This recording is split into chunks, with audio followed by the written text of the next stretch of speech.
Hello, this is David Lightfoot coming to you from Winnipeg for virtual Keycon. I am staying home, I'm staying safe, and I hope the rest of you are too. So, in this presentation, I'm going to read to you several excerpts from two completed novels of a romance action adventures saga that I am working on called The Glory of Love. Inspired by both the phenomenon that it was Twilight, The Hunger Games, and The Mortal Instrument, combined with the entertainment trend of superhero and action movies, I have decided to give the cartoon and comic book heroes their own saga. It's about time. Also, as I will explain in certain excerpts, I have also decided to write this as a humanitarian project for a Cystic Fibrosis Foundation, a celebrity charity in New York City that is connected to a former NFL quarterback, Boomer Esiason. It is the Boomer Esiason Foundation. For more information on that decision, please check out my other presentation, Working for the Cause for Your Writing. Now with that out of the way, please sit back and enjoy my first excerpt.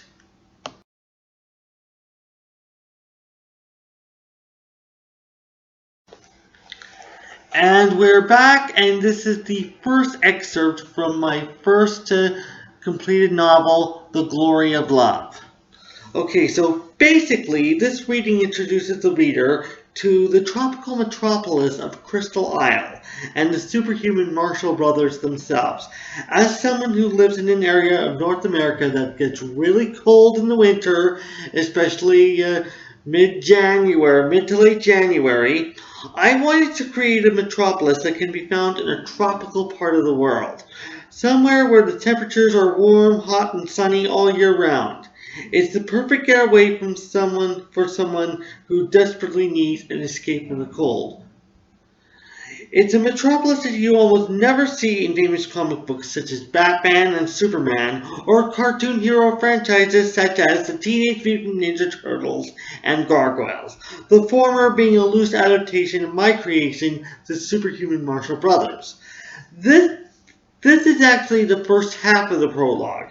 The second half of the prologue introduces the reader to the brothers themselves and gives a first-hand look at their fighting techniques and the rather unique ways they handle their enemies.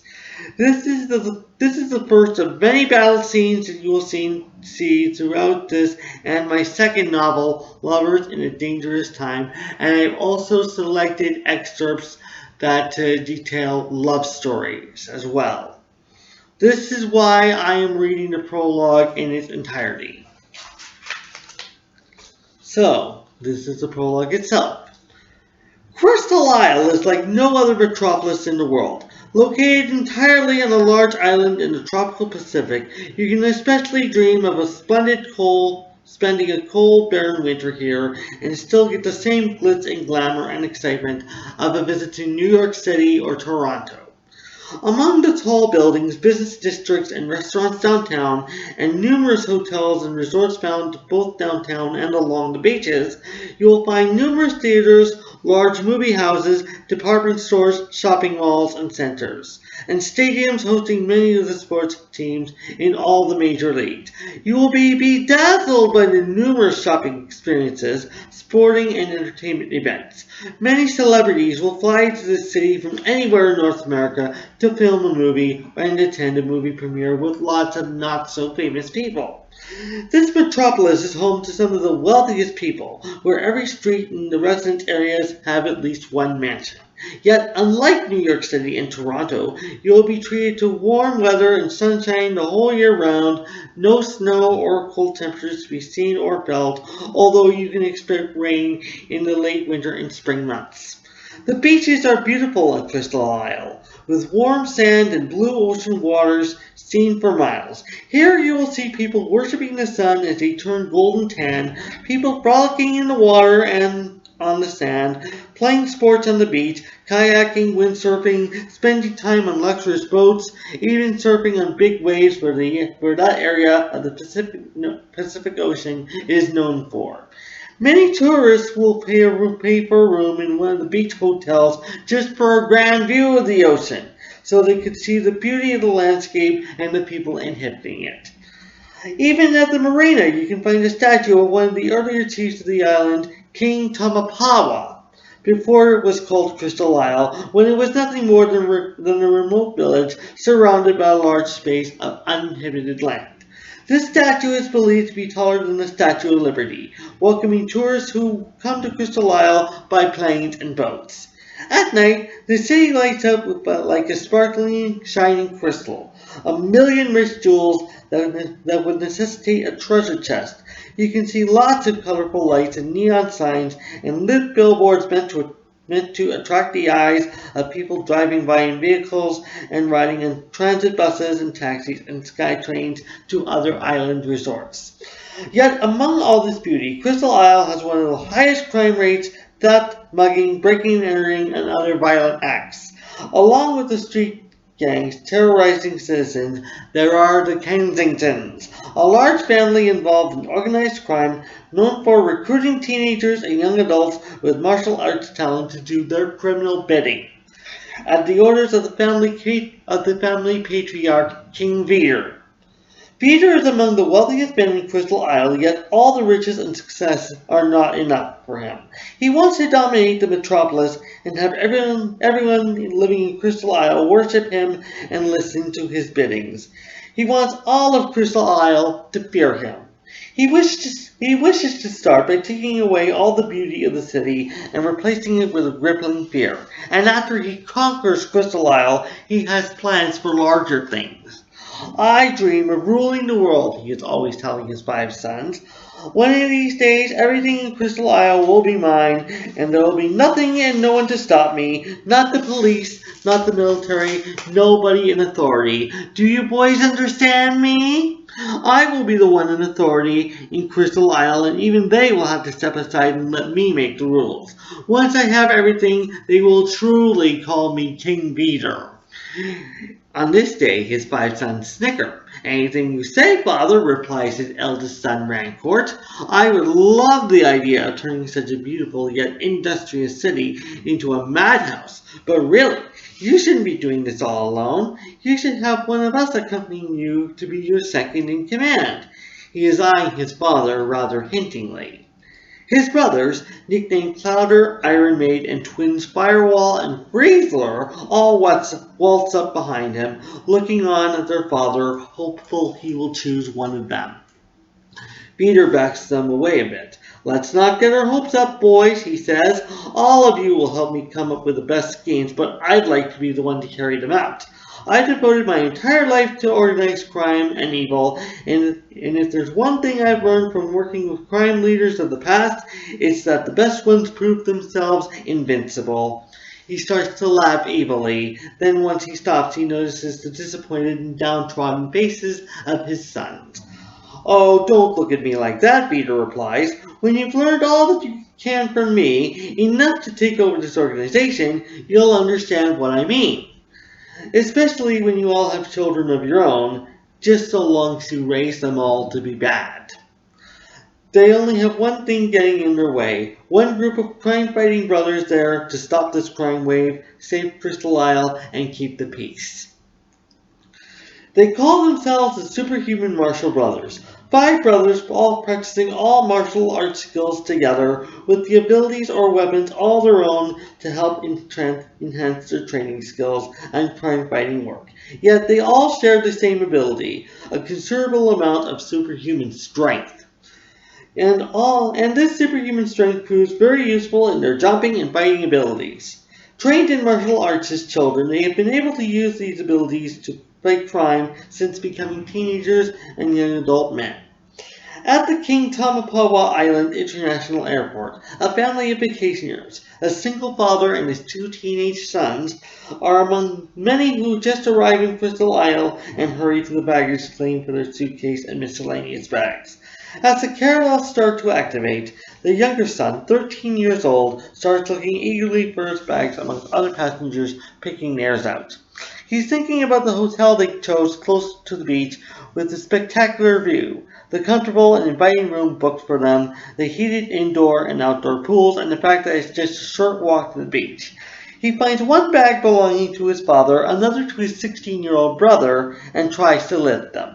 "Easy, son," says the father. "I don't think your arms are big enough to lift my bags. You don't know how much I packed." He uses his more superior strength to receive his largest suitcase. Should be retrieved, but whatever.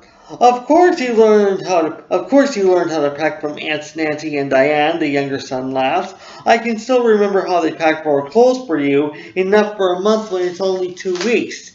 "Yes, and I'm not going to be able to wear half of what they packed for me and your brother," the father complains as he retrieves his eldest son's equally heavy bag.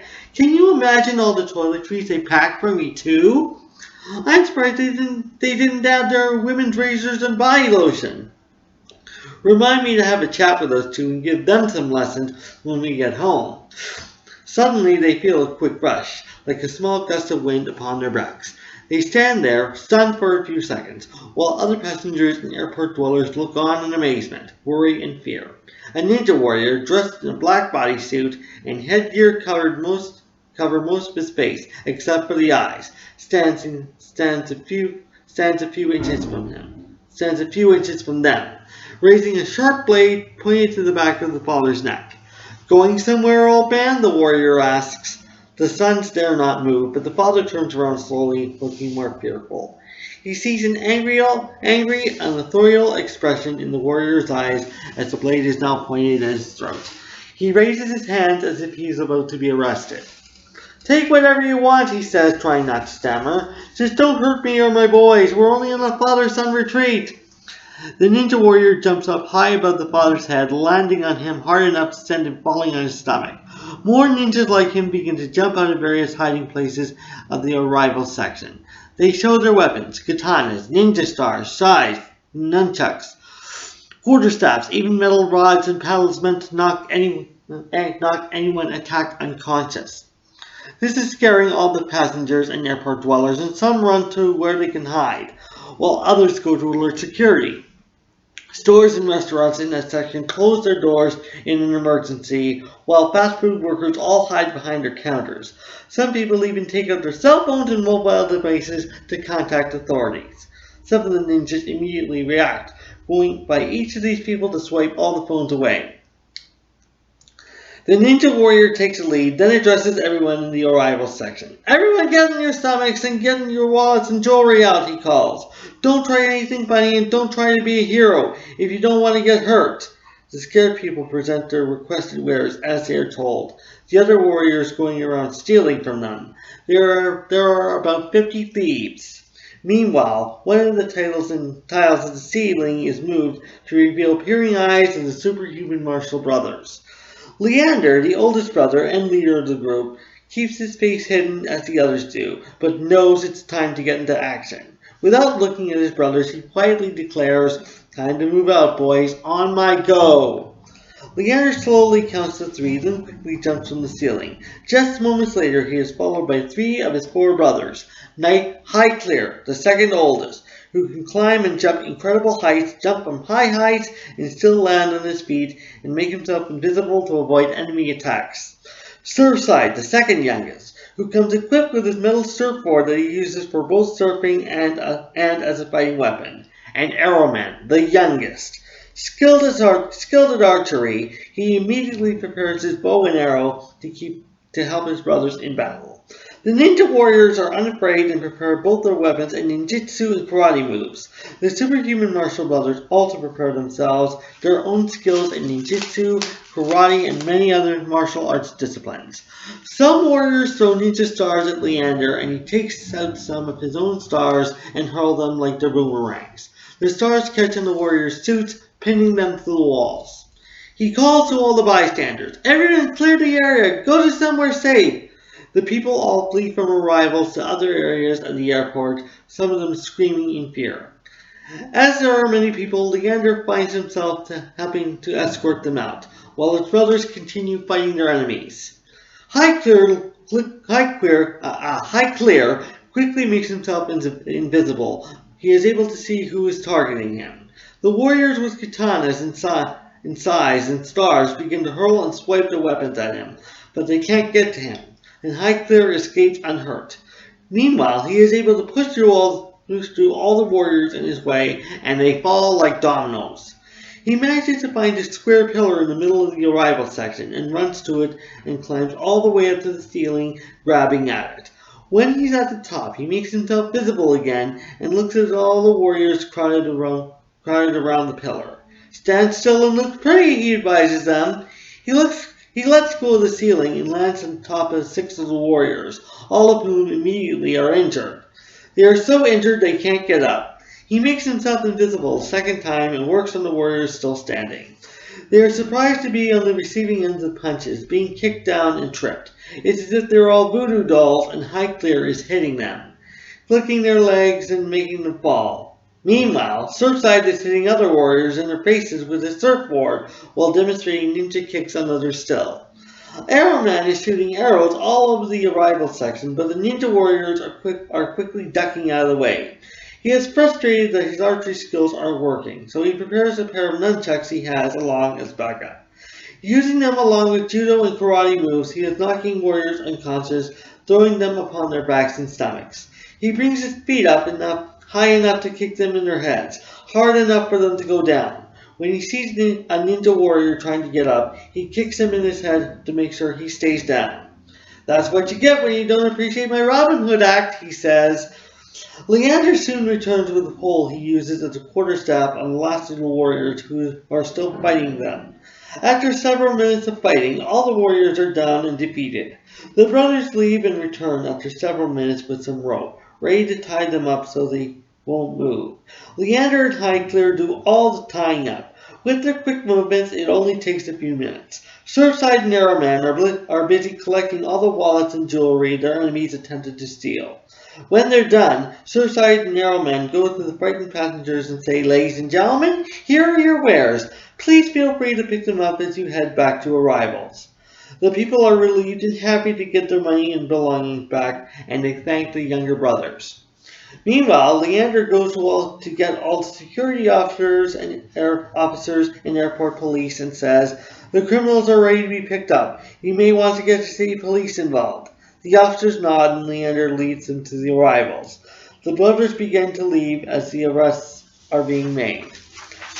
As the brothers are driving home in the superhuman squad van, Leander and Highclere are frowning. They are frowning over the fact that Nightvisor, the middle brother, wasn't on this mission. Surfside notices this and can figure out why they're upset. "You guys, will you please not be so angry?" he asks. "Yes, Nightvisor should have been with us, but we handled it okay." "You don't understand, Surfside," Leander replies. "Nightvisor is a part of us, and we don't feel like a team if we have to fight without one brother." "I couldn't reach him all afternoon," Highclere adds. "And the way he just took off without telling us where he was going, what was that about? Wait, why could he show up for meditating and practice in the morning, but take off after lunch to go wherever he was going to go?" "Does he not think that something would happen at least once a day that would call for our help?" Leander says. "With the crime wave that we've been dealing with lately, we're only trying to save the city from going into chaos, save it from the clutches of King Peter and his criminal organization, and he's the one with the incredible sight. What if it went dark all over the airport? He could have seen the ninjas he was supposed to fight, and instead of getting involved, he's off doing heaven knows what. What is he doing? Where is he?" All 4 brothers soon fall into silent thought, trying to determine where their last brother went off to. Where is Nightvisor indeed?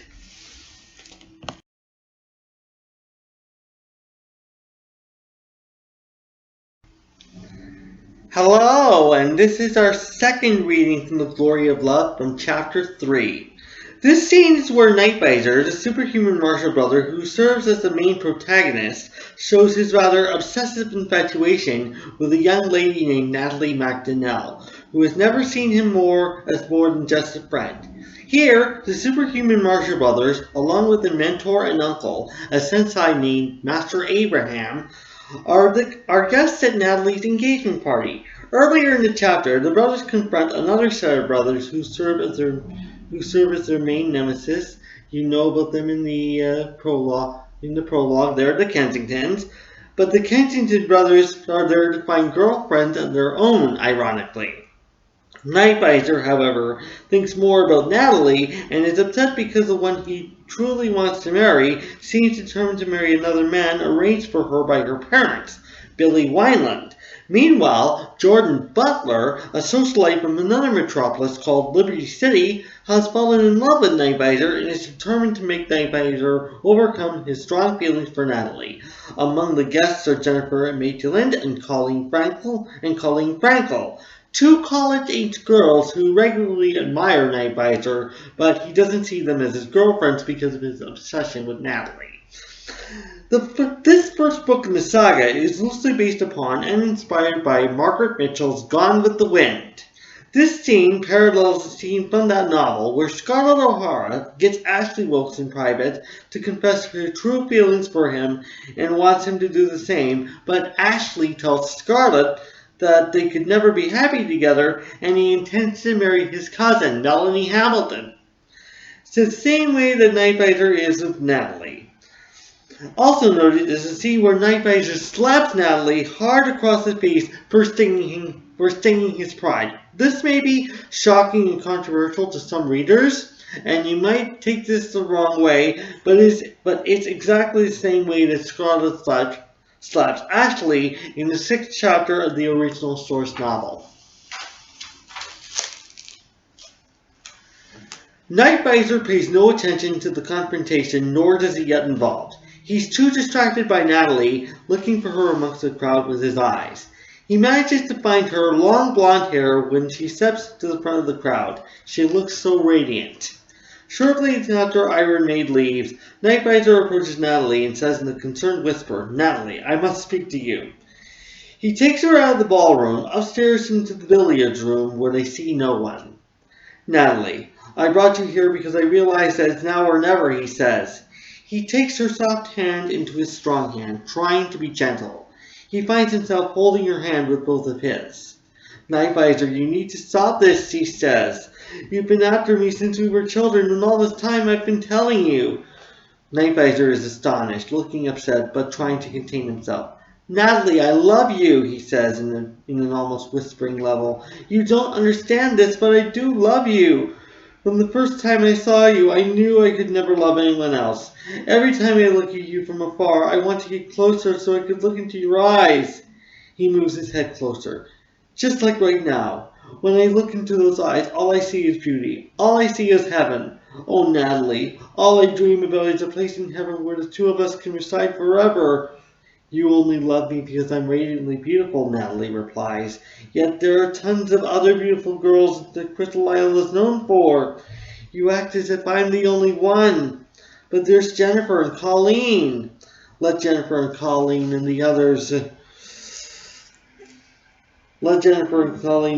find men of their own. You're the only one that I want, and all I want is for you to admit it." Natalie releases herself from Nightvisor's grip. Nightvisor, I do love you too," she begins. "And yet you don't show it," Nightvisor replies. "You always act aloof and light as if we danced ballet. But I want to do the lambada, the tango. That's how much I love you." "And yet I only love you as a friend, and it's never going to go any farther than that," Natalie tells him. "My parents have high expectations of who I should marry, and your family is below mine. Even if you worked hard at what you do, you could never make enough money to take care of me like a girl should be taken care of." "Oh, to heck with money. Money can't buy you the satisfaction, the happiness, the love and respect that I have for you. Billy Wineland has to be as treacherous and deceitful as he looks. He's practically a villain in training. Why would you want someone like that? Just because he's as rich as you?" He puts his fingers into her hair and rubs them upward.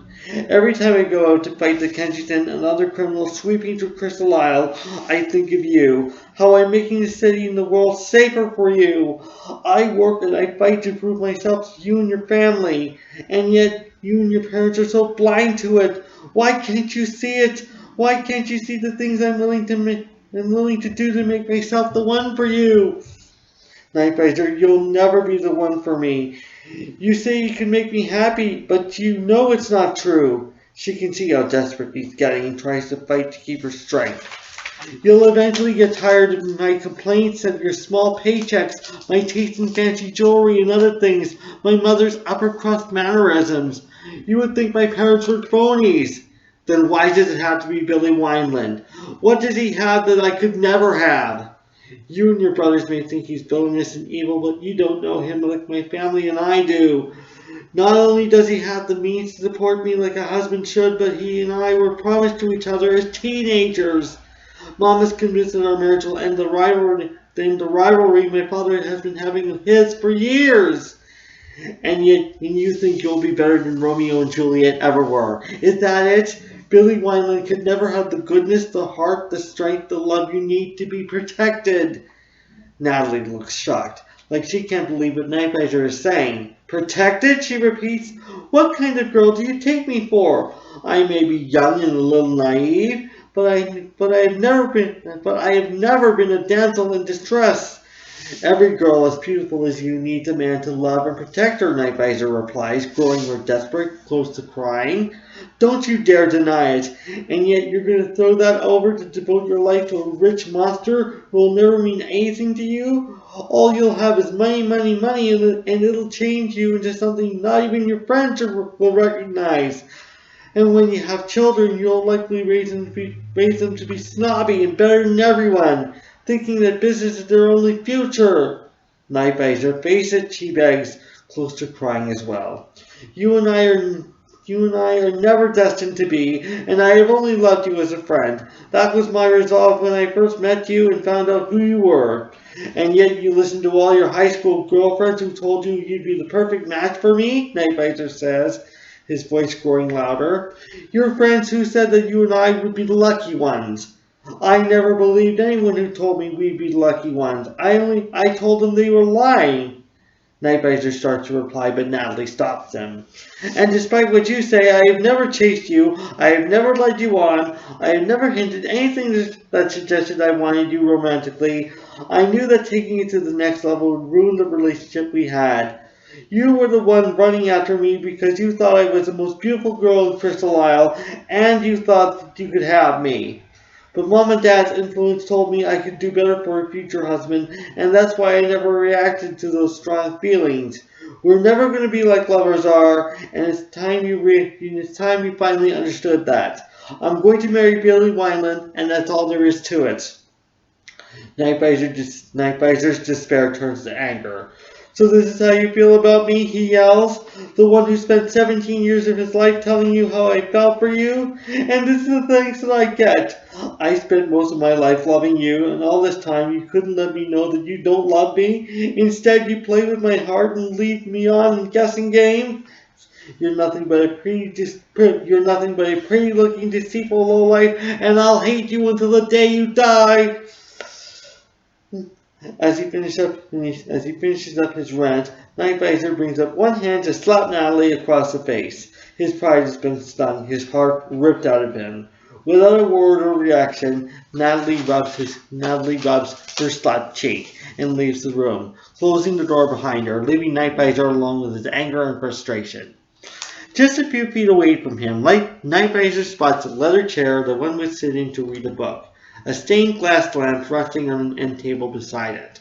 Still enraged, he walks quickly and picks up the lamp, then hurls it at the curtain, smashing it. As it hits the wall, he lets out a loud, anguished scream. The lamp nearly misses Jordan Butler, who has been standing behind the curtain the whole time. She whistles as she emerges from it, staring at his figure all over. Night Visor is shocked and surprised when he sees her, but before he can ask her anything, she responds to the scene she overheard. Wow, you must be one of the superhuman Marshall Brothers I heard about even before I came here to Crystal Isle, she says. I heard that you were all muscle and force, but I never knew you were so feisty and dangerous. Do you usually throw things and near miss at people as part of your ninja training? What have you been doing behind the curtain, Night Visor demands. You should have made your presence known. What, and ruined that beautiful dramatic love scene, Jordan replies, That wouldn't be very classy of me. Nightvisor realizes that he hadn't seen Jordan since dinner. Not even when he was in the billiard room earlier, talking about the Kensington brothers at this party. He walks closer to her. My brothers, we were talking about Iron Maiden, Firewall, and Beetler and how to get them right here in this room, he tells her. How much did you overhear?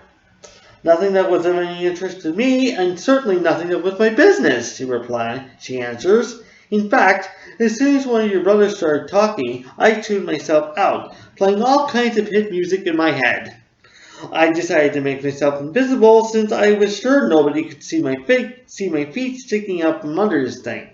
She touches the curtain she was hiding beneath. Nightvisor folds his arms and glares at her, not knowing whether to believe her or not. But Jordan smiles back at him, as if she wants to tease him. She does. She says, but I did enjoy that soap opera that played out between you and that MacDonnell girl. Or should it be a sitcom? The way that you were crying and begging and pleading for her heart, that had to be the most entertaining thing I ever heard. You're supposed to be one of those heroes who goes around saving the city, aren't you? How can you concentrate and act as a team member when you let your heart flare all over the place? Why, you little, Nightvisor begins, then pauses. At least I don't voluntarily drop my pants around every girl I'm interested in, and certainly not if she happens to be a cop or firefighter. Girls love a man with dignity and self-respect, and those men expect the same of them. You think it's a one-way street? Girls also love a man who is brave and strong and doesn't let love get in the way of his toughness while on the job, Jordan replies.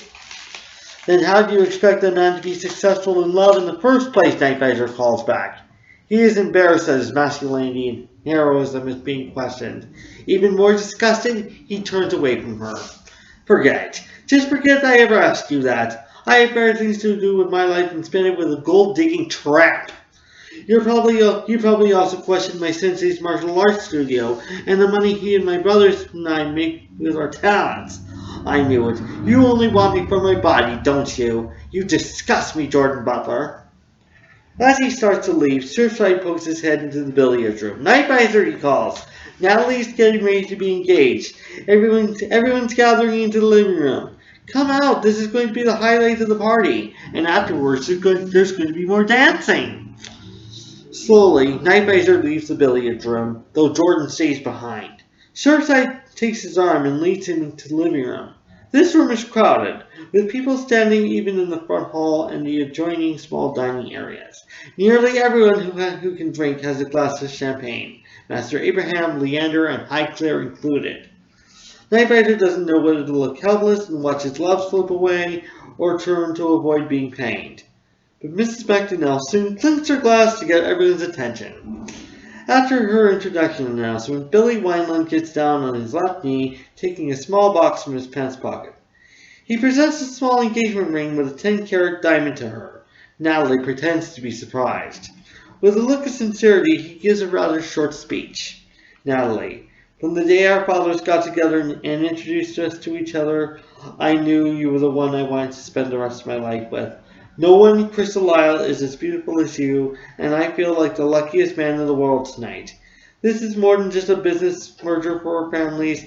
It's the next chapter in our lives. We complete each other, Natalie. We're perfect for each other, and tonight, just like every other night I've seen you, I know that we're meant to be together forever, and I want us to be forever. Natalie Renee MacDonnell, will you be my beautiful bride?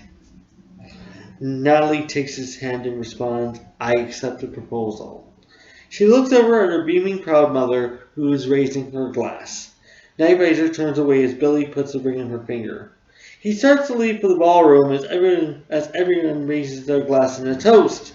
Leander quickly drinks his champagne and leaves to find his brother. Nightvisor hurries to a farther corner of the ballroom, his back towards his brother, his forearms covering his eyes, and Leander can hear him sobbing. Leander approaches his brother and rubs his shoulder. He says to him, I know it hurts right now, Nightvisor, but maybe you should look at this as an opportunity to prioritize your life. He reaches for Nightvisor's chin and turns his head towards him. Nightvisor shifts his body towards his brother. We are still dealing with the Kensingtons, and even though Iron Maid may be gone from this party, he and his brothers and King Peter are still plotting their next taking over the world scheme. You have to focus on that, and helping the rest of us stop him. Our love for this metropolis, for this city, must mean more to you than any girl. How can a metropolis serve as a true love? Nightvisor responds. It's only beautiful in sights and pictures and videos, but you can't hold the tallest building, the most cherished landmark in the city, the way you'd hold a beautiful girl and say that you love it with all your heart. This city is not of a flesh body. You can only hold the flesh of a woman as beautiful as Natalie and tell her you love her and get a sincere response. You think you can get a loving response from a statue in a park? Nightvisor, you know as well as I do that the city and all its people are worth fighting for, worth dying for, worth saving. Leander is getting frustrated, convinced he's not listening to him. But he stops himself from getting angry and resolves to be sincere. Look, you have to think about what's important, and that is protecting the city that is your home. When you work as a hero, the place where you live should be more important to you. Love comes and love goes, but if we all stick together and work to fight crime, then Crystal Isle will be in our lives forever. Nightvisor looks at Leander skeptically. He wants to believe this, but doesn't know how. He knows Leander wouldn't even look at a girl, nor take time out for dating. What leader ever would? He shakes his head a bit and replies, Someday soon, Leander, when you are old and gray and sitting in a park feeding birds, you'll wish that you had someone to share your life with. Someone who could mean a lot to you. Someone you can care about. You'll be on your deathbed with only your brothers surrounding you, telling us how much you regret never being in love. And yet, how can I get the drive and determination to protect the city when I have no one to protect the city for? Unless you can take away my weakness of loneliness, you have no place telling me what I should put first in my life. He sees the ballroom filling up with people, all looking excited and giddy. He pushes Leander aside and goes to stand with a group of unattached girlfriends, all of whom are excited to see him.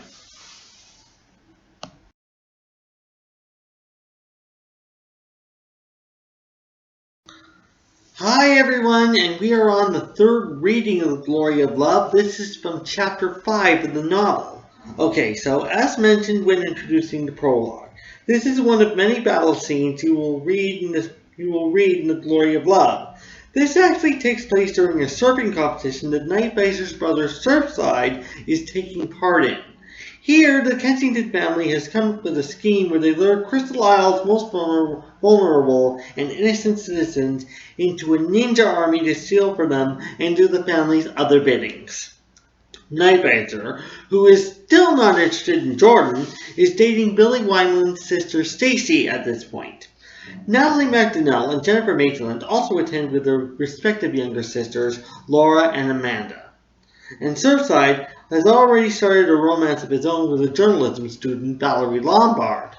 Jordan, on the other hand, has started a new job with the Cystic Fibrosis Foundation called the Just Breathe Foundation. And when she witnesses the battle from the information booth she's working at, she takes a very good interest in him. I'll explain in a later reading, but as I mentioned in my introduction, this is a humanitarian project for a Cystic Fibrosis Foundation in New York City called the Boomer Esiason Foundation. And this is a minor example of interweaving fight scenes into a cystic fibrosis and fundraising subplot that I placed in this novel to make the saga more attractive to the charity. Once again, Surfside is given a first place score in the men's quarterfinals. But the celebration doesn't last, as just as the women's heats are starting, all conversations and excitement and even the competition come to a halt. Soon the superhuman Marshall brothers all spot Iron Maid, Firewall, and Friesler standing in the crowd. Those around them have already backed away, looking fearful and whispering among themselves. Some young women even hold on to their purses and handbags tightly. Surfside readies his surfboard to use as a weapon.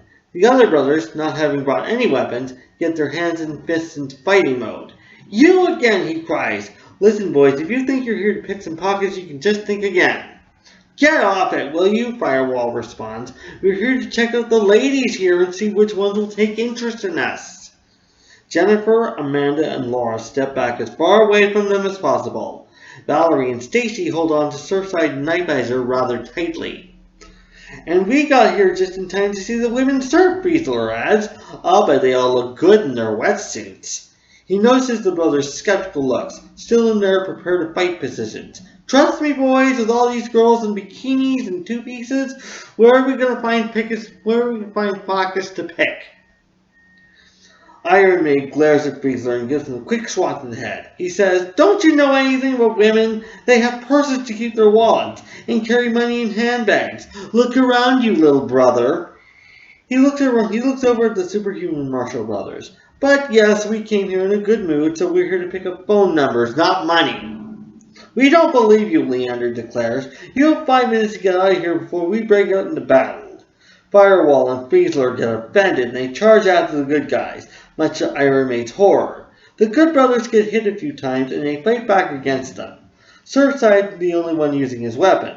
Fortunately, Arrowman proves himself just as powerful with his punching and kicking, just as he would be with a bow and arrow. Cameras that were originally filming the competition for sports television are now filming the brawl for the 6 o'clock news. Many witnesses get horrified and run away to avoid getting injured. Those in information booths duck behind them, but not Jordan. Her booth partner, a man in his 30s, tries to pull her down by her dress. Jordan, get down, he begs. It's too dangerous. What if one of the bad guys tries to hurt you? What if they wreck the booths? You could get knocked out. Jordan refuses. Are you kidding, she replies. When one of my love interests is in battle, this is actually exciting. She keeps her eyes on Nightvisor as he hits, kicks, and slams the Kensington twins into the ground.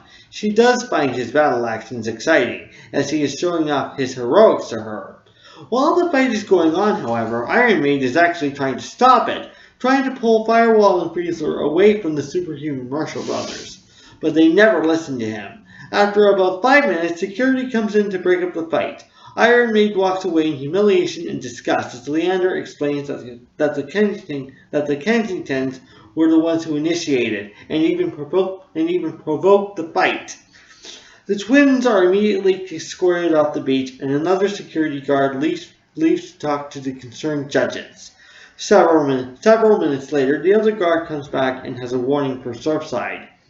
If something like this ever happens again during the rest of this competition, you will be disqualified. Violence is strictly forbidden in any sport competition. I understand, Surfside says. Then you must do your part and make sure the Kensington family is kept out of this competition, even if they do offer admission money. I'll agree to that, and I'll take this to the security team, the guard offers. When the Kensingtons are gone, an announcement comes over the loudspeaker. Attention, ladies and gentlemen. The violence has been stopped, and the perpetrators have been escorted off the beach. The surfing competition will resume shortly. Valerie, Laura, Amanda, and Stacy return to the brothers as the other spectators come back to the beach. After around 10 minutes, the first heat for the women restarts. But Jordan is more interested in Nightvisor as she approaches him and puts her hands on his body. He is unimpressed and wants to remove those hands himself, and so does Stacy. But Jordan grins craftily and says, Nightvisor, I heard that you guys were among the ninja crew, but I didn't know that you could fight so well. Ahem, Stacy interrupts. Kindly take your hands off my boyfriend before there's another brawl. Jordan ignores her and says, Now I want you more than ever. But first I want to hear you say that you're just with Stacy because you're pining after Natalie McDonnell. I mean it, Nightvisor. I can help you forget her. But I need to hear from you. I need to hear you say that you love me, that you want to be my husband one day, and that you want to have me for the rest of your life.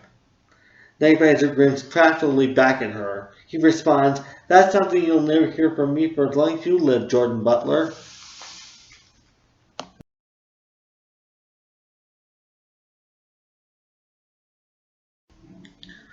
Hi again, and we're actually at the 4th reading for the Glory of Love, and we skipped all the way over to chapter 17.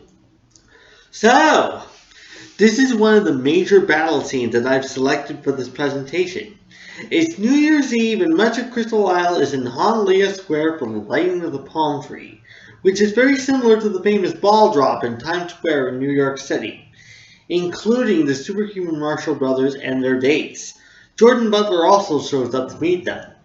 When the Kensingtons show up, they recruit enemy ninja warriors and their budding citizen ninja army to cause chaos and destruction. The brothers battle to stop the destruction and save New Year's Eve, but their enemies prove themselves quite powerful for them. So, if you have read Gone with the Wind or seen the 1939 film version, you would know that one of the most iconic scenes in the story is where Scarlett O'Hara and Rhett Butler flee back to the plantation of Terra as Atlanta burns down during the Civil War. Thinking about that scene in the movie, I knew I had to parallel that in The Glory of Love, and the Kensington brothers causing mayhem and peril at an event with a large crowd would be the perfect way to do so. This may be a lengthy read, but it's also very memorable, action-packed, and suspenseful scene, the most that you will ever read in the book. New Year's Eve can be equated to a summer party in Crystal Isle, even though the weather is cooler. It's always cool at nights this time of year, equal to a decent spring day in the prairies, but not enough to bring on snow. Colorful tuxedos and gowns are encouraged and even popular. When the party is outdoors, however, business casual and wildly printed t-shirts with jeans are always popular, so long as you have a spring jacket. The superhuman Marshall Brothers are no different, though they wear white-sleeved t-shirts underneath their martial arts gear. One final dinner of the year as a family at a Chinese buffet, then the outdoor party in Honolulu Square, featuring live bands and solo acts. Nightlighter and Surfside are with their girlfriends, Surfside telling about Christmas in Diamond Bay. Emmett Lombard is the chief of police in Diamond Bay, he says. I impressed the heck out of him with all my stories and victories over the Kensingtons. And you should see your younger brother Corey, 13 years old and a blue belt in karate. He's been at it since he was 6 years old, though his mother wishes he'd never gotten into it at all. But he and Chief Lombard say all this training will help him in being a cop. Leander whistles and says, "Wow, that's impressive." "It is, isn't it?" Surfside replies, then addresses his sensei. "I spent all Christmas afternoon working karate alongside Corey and Master, I was able to show him all the fighting techniques he taught the rest of us. I remembered in those final classes before I left for Diamond Bay. You taught us the Tai Chi movement. You remember? The one where you start with slow Tai Chi moves, then give the surprise fast finish?" "I remember, Surfside," Master Abraham answers. "Did you teach that move to Corey as well?" Surfside nods. "And many others. Corey was able to get them down with few problems, if any. He and I successfully bonded over martial arts, and you should see how close we are now. If there is ever an event where I can get him here to Crystal Isle, you will see what a good fighter he is." Master Abraham looks over at Valerie and says, "Pray tell me, Miss Valerie, what does your mother think of martial arts?"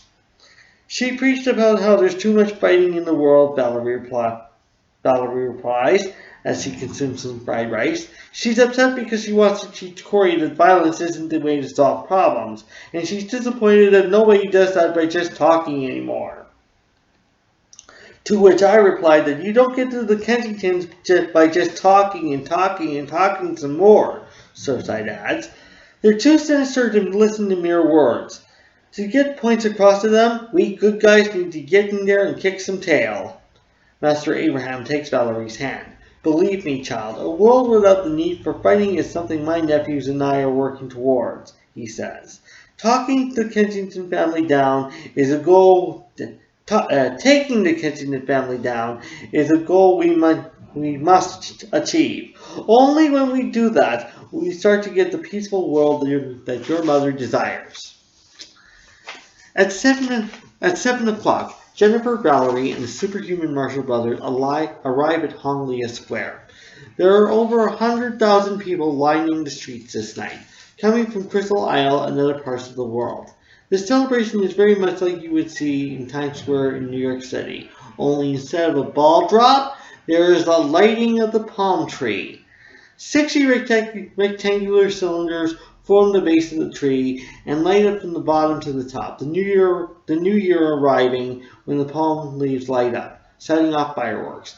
This tree is located on the rooftop of the Carmana building, the tallest building in the square.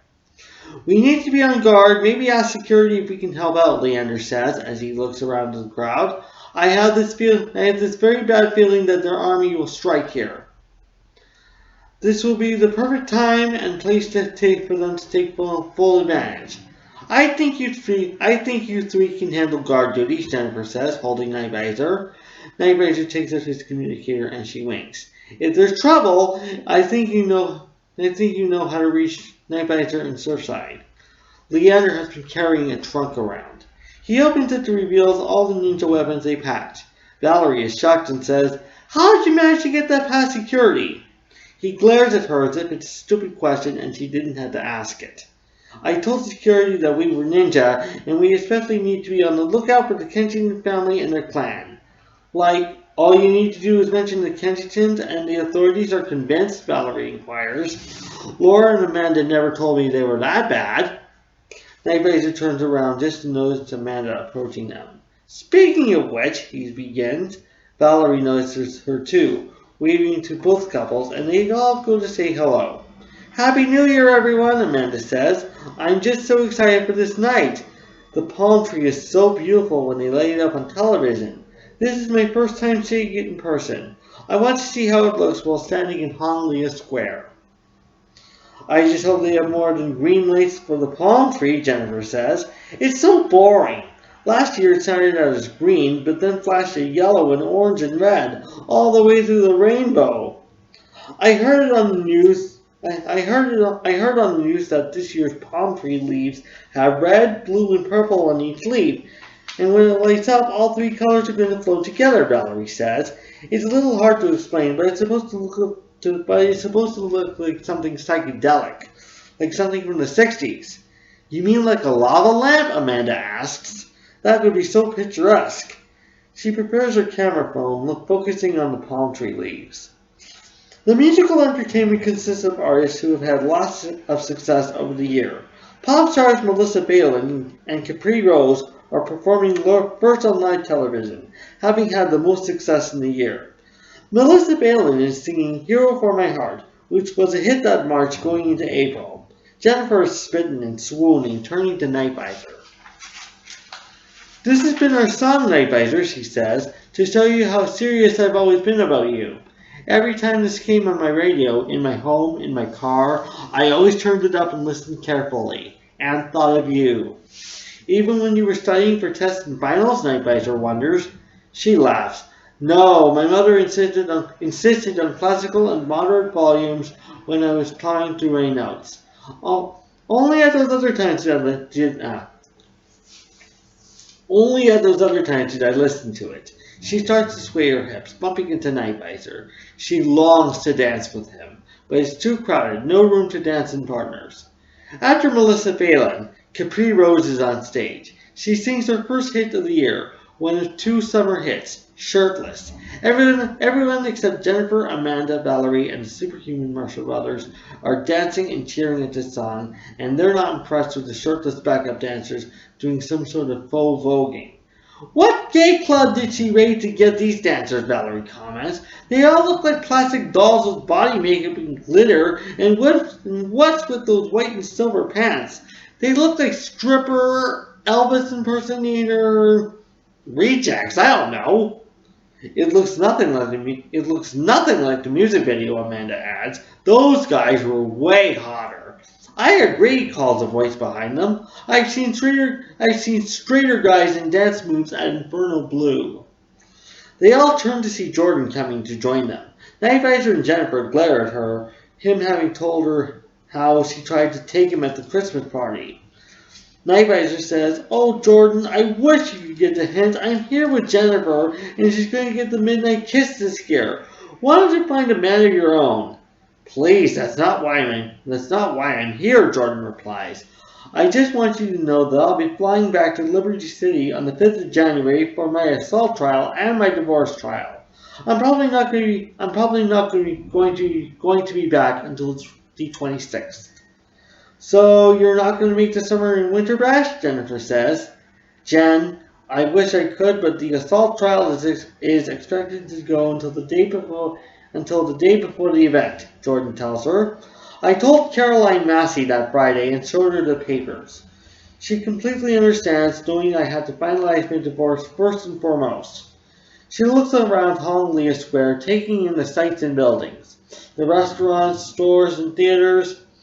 "Then I can finally start building a life here, move on, and look ahead to the future. And Crystal Isle seems to be the place to do it." At this point, Night Rider senses a presence on the rooftops of the buildings. He puts on his glasses and looks up. In the dark, he sees white shadows of people looking down on the crowd, as well as a larger, more robust white figure.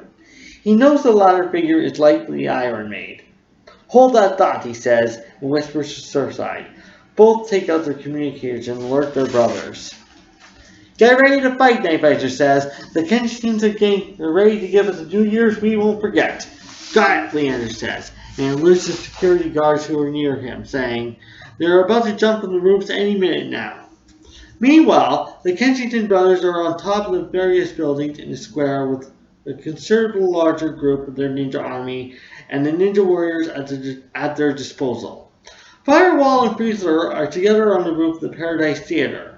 Rancourt is giving orders to strike from the communicators he's given the others. It's getting close to 9 o'clock. Rancourt waits until the Catch 9, a band who's been nominated for several Grammys and also had a #1 hit during the year, has finished their song. It is the last performance of the hour. When the audience starts applauding, he orders his brothers, "Release the warriors!" The other brothers put their hands in the air as a signal. Then all the warriors at their disposal jump from the roofs, screaming, landing on their feet as the crowd turns and looks up. All the warriors have very sharp katana blades and jackknives, the blades out, along with full bags draped around their shoulders. The audience screams and scrambles to escape them, but it is difficult for them as the warriors and the army flash their weapons around, yelling threats, robbing the people of the purses and wallets for their money, taking their jewelry and watches. The host of the party, 2 television entertainment reporters, rush to the stage and get on the microphones. "Everybody stay calm," the female host says over the panic. "There is no need to panic and get antsy. Please leave Honolulu Square in an orderly fashion." Immediately, the superhuman Marshall brothers start fighting back, punching and kicking and throwing enemies around. But like battles before, the warriors just get back up and some don't even fall at all, as if they are toy weebles. Leander retrieves the same weapons the warriors have and engages in duels with various members. He's quick to duck and back away when they swipe at him, but when he does the swiping, they are even quicker. He tries to stab him with sides, but they instantly heal themselves from the wounds. Same for the ninja stars. They just take the stars out of their bodies. All quarterstaffs he uses get chopped into pieces by the katana blades. Highclear immediately becomes invisible, knowing he can't get hurt if warriors try to stab him. But it's the same thing when he tries to hit and punch them. They just get back up, although they do wonder where the punches they receive come from. Surfside realizes that he doesn't have a surfboard, but also realizes that it doesn't matter with their enemy's unmatchable powers. He tries hitting and kicking along with the other brothers, even though it's not working. But he perseveres and encourages his brothers to persevere as well. "We must not give up," he declares. "I know we're in a losing battle, but we must protect the square from being destroyed." But none of the superhuman Marshall Brothers' weapons or other resources work. Not even the powers in Night Rider's glasses or Arrowman's arrows work. The ninja army's own powers are too great to the point where they are immortal. Nothing can hurt them. Just like Leander's sharp weapons, the weapons just take Arrowman's arrows are. The warriors just take Arrowman's arrows out of their bodies when they're hit, and they even break them. Instead, it's the security guards and the police who are getting injured, and they even intend to kill them. Meanwhile, Clouder is inducing lightning from its fingertips and commanding strong winds to blow in the square. He starts by pointing lightning at all the light signs, taking the lights out and shattering the fixtures. People start to flee as soon as they see the fallen glass. The other brothers jump from the rooftops and start to use their own powers to smash windows and break down doors. The people who take refuge in the Paradise Theater are now panicked as Firewall is breathing fire and making fireballs to throw all around. Friezler creates a type of ice that can't melt and aims at people's feet till they cannot move. The warriors and the armies are unaffected by fire, and they raid the theater and start looting. With the powers, they are strong enough to carry arcade video games out of the building. Rancourt and Iron Maid take cues from afar, and also lead other warriors and army members into looting the stores and restaurants they've also broken into. The warriors go up to other establishments and take medium-sized rocks from the bags, hurling them at windows and other doors. They and the Kensington brother who is near them rush into the stores to loot them of various merchandise, taking anything and everything that looks good to them. Firewall is out of the Paradise Theater by now, leaving it to burn. He runs by all the stores with broken windows and throws fireballs in them. Even as the army is looting, and they don't burn in the fire either. Every place that gets looted also gets burned. Backup officers are called, but when they get into the square and try to arrest them, the warriors fight them off and stab them with their weapons. They break out the handcuffs they are in, the cuffs now apart from the chain. Todd Channing is on this scene and knows that the good guys are no match for an army this powerful. Everybody, forget about the warriors, he calls to the police. Find the Kensington brothers and place them under arrest if you can. He contacts Leander and gets confirmed. Those warriors are too strong for us to handle, and they're determined to destroy the square. All this time, Jennifer, Amanda, Valerie, and Jordan try to escape, though Jordan is less frightened than the others. When she sees the superhuman Marshall brothers are being defeated, Jordan goes back to find Nightvisor and Surfside. She pushes through the fleeing and panicked crowd, taking only a few minutes to get them.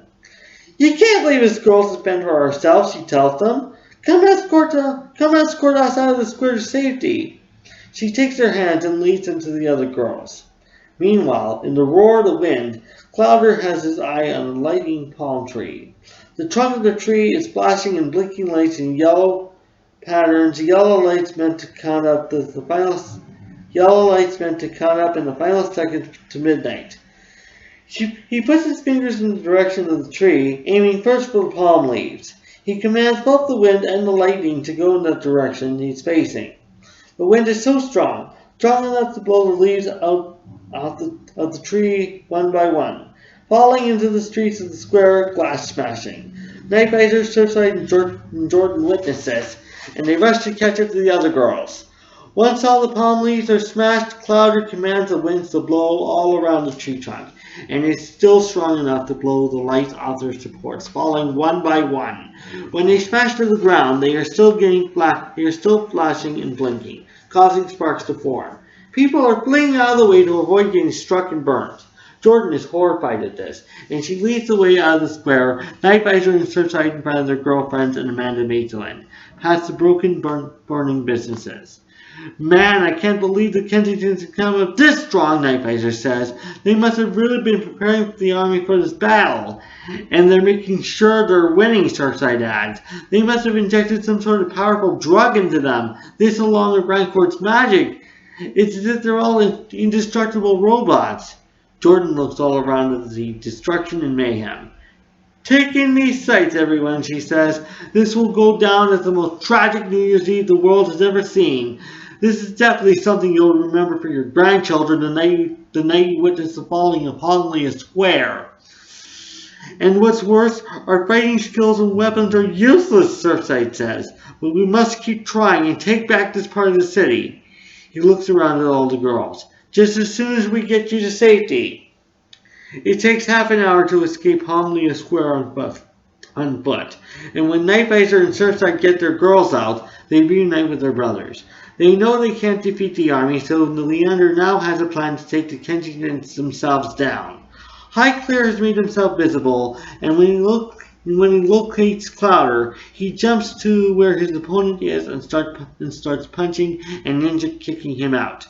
But Clowder gives him the same things and even steps back, flashes his fingers, and hits Highclere's chest with lightning flashes, sending him falling from the building.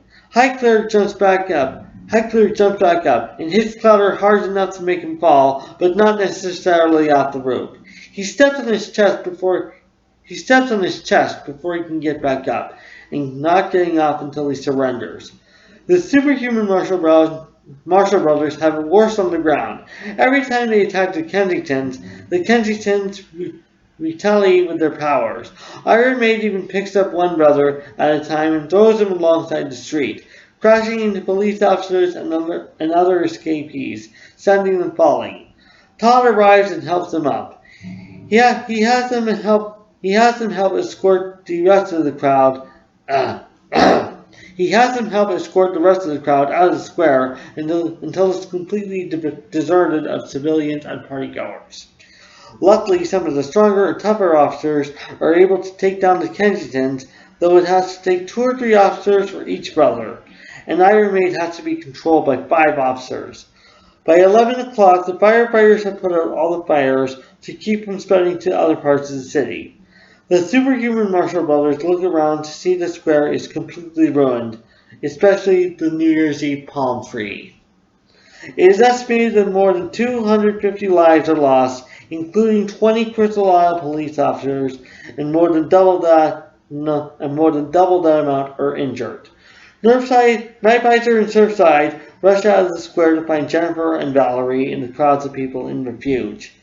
After 15 minutes, they hear their girlfriends call their names, and follow their voices to an ambulance. Jennifer waves at them, and they rush towards them, holding them so they won't cry. I'm so happy you got us out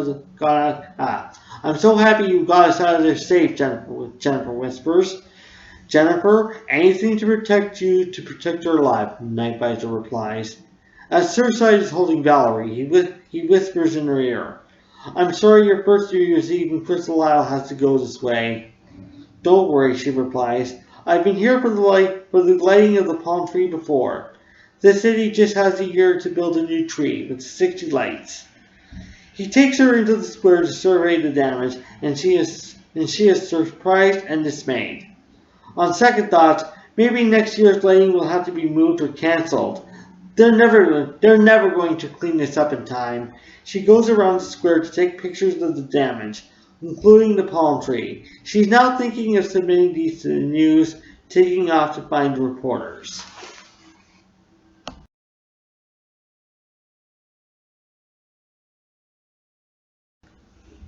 Hi everyone, and here we are at the 5th reading for The Glory of Love. This is in chapter 19. So, in this scene, Nightvisor is mourning the death of Jennifer Maitland, who, as you can tell by the last reading, has become his girlfriend following the fallout of his previous girlfriend, Stacey Weinland. Jordan, who is working harder as a planner of social fundraising events at the Just Breathe Foundation at this point, is transforming herself into a model citizen and better role model for her fans worldwide. Thus, she is trying to prove herself to be an ideal girlfriend for Nightvisor, and it eventually turns into the blossoming of the novel's central romance. This is the same way that Rhett Butler eventually becomes Scarlett O'Hara's third husband in Gone with the Wind, as that novel keeps its focus on this particular couple as the main lovers. The Glory of Love does the same with Nightvisor and Jordan, as he serves as her date for all the social fundraising events she attends for the Just Breathe Foundation before and after this particular scene. And just to clear up any confusion, the opening of this excerpt is in Jordan's point of view. She walks down to the Golden Katana that evening to see Leander and Surfside conducting the evening class, while Master Abraham's mediation space is clearly lit. She goes down to the eastern wall, the students' backs toward her, and takes off her jacket to reveal a mini-dress down to the knee. A bit sultry for such a sacred teaching place, but she would do anything to make Nightblazer see she is meant for him. Master Abraham and Nightblazer remain in the meditation space just as class is wrapping up. Nightblazer stays while Master Abraham retreats to the dojo to speak with students. This gives Jordan the perfect opportunity to sneak in to see him. He is sitting on a mat cross-legged, staring at a line of candles that have separated him and the master's mat. He looks up and gasps silently to see her. "Jordan," he whispers so nobody overhears, "what are you doing here?" Jordan sits down on Master Abraham's mat and crosses her legs tightly. "Nightblazer," she says slowly, "I don't know how much longer you can go on pretending like this. Ever since you saw me at the McDonnell engagement party, you knew you wanted to have me, but you said you didn't because I had such a hated reputation. Well, I'm here to tell you that I have changed, and I'm still changing and learning. I am not the four-timing woman the entertainment gossip people have painted me as. I am somebody who does great things for children and charities, and will continue to do so as I make Crystal Isle my new home." She blows out the 5 candles in the middle of the line and sets them aside. She uncrosses her legs and moves closer to Nightblazer, taking his hands. She continues to speak lowly to remain undetected. "Nightblazer, I began to get the feeling that you would not accept my love unless I could show you that I could be faithful to you. I learned from myself that you wanted someone who is classy and can be a good role model for people. I saw at the Christmas party how all the children loved you and looked up to you as a hero, even though it was just you there. That's why I started to work at Just Breathe, so I can do good things for my community. That's how a woman can be a girlfriend fit for a hero. Sure, I could have gone to work for something promoting cancer or diabetes awareness, but in my experience, cystic fibrosis is something that needs more national and worldwide attention. Interacting with those CF-ridden children and their determined families showed me just that. I swear it has nothing to do with the Stevens family or my former marriage." "Jordan, it's not you, it's me," Nightblazer replies. "I'm working to overcome my sadness so I can fight again. And yet, I know that you can't fight to protect Crystal Isle without someone you can call your own," Jordan says. "I saw that when I saw you with Stacy Wineland. I saw that when I saw you with Jennifer Maitland, how she talked about you. And then I go home and think to myself, why can't that be me? I realized that when I decided to ask you to events as my date. That's what motivates me to work hard most of all. You." Suddenly they hear the curtain open and Master Abraham immediately calling her name.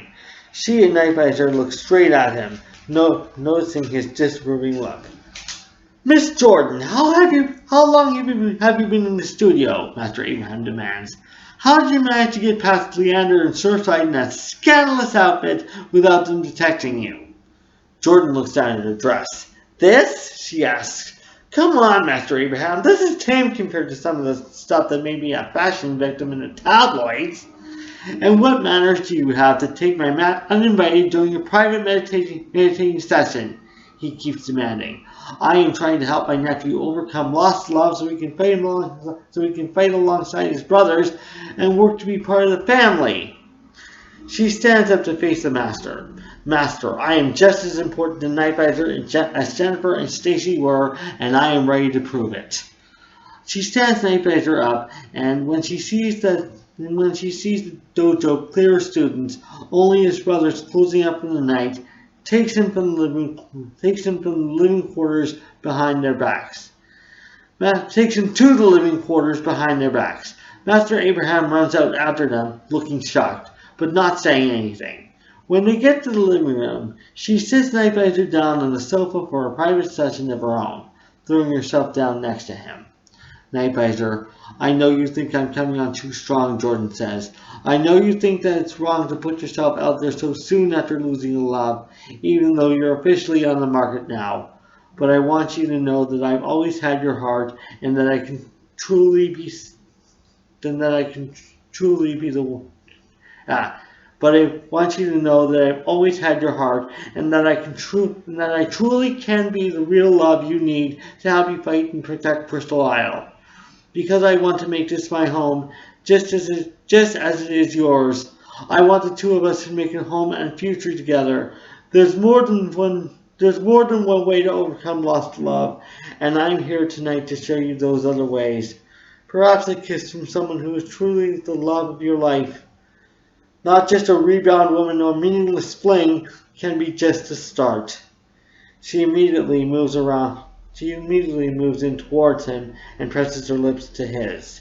She tilts her head back and forth and makes him fall upon the cushions on his back, her clothed body on top of his, as she kisses him for what seems to be 5 minutes. At first he looks uncomfortable, but when they hit the cushions, she has her arms around his neck, wondering if that could make him more comfortable. When it is over, he looks as if he has the beautiful full moon in his eyes as he stares listlessly at Jordan. Jordan Butler, he says, you've got to be the craziest lover anyone has ever had. Nightvisor, I want your word that you will do everything to forget your past, she says. Forget that Natalie McDonnell, Stacey Wineland, and Jennifer Maitland ever existed. I don't care if you think they're irreplaceable in your heart. Surely your heart is as big as your muscular body, and you can make room in that heart for all of me. She tries to convince him with another lustrous kiss. And while Nightvisor doesn't say anything after, he does stare into the ocean blue eyes of a beautiful socialite, charity worker, and model, a color he's never noticed on her before. Nightvisor, I want your promise that you will love me as I love you, she says. Nothing helps to get rid of old love more than new love. My love can help you get your head out of the past and move on. And I can be the love that will help you fight. The fight that you will need to defend and protect Crystal Isle. Oh, Nightvisor, say that you will love me like that. He doesn't respond with a kiss or words, but he does offer to put her head on his chest. He suddenly doesn't care to know it, but both of them do overhear his brother's footsteps coming into the living quarters, wondering about the commotion they heard from the stairway. They look in the direction of the television, not noticing, not caring that they are standing over them in wonder and disbelief.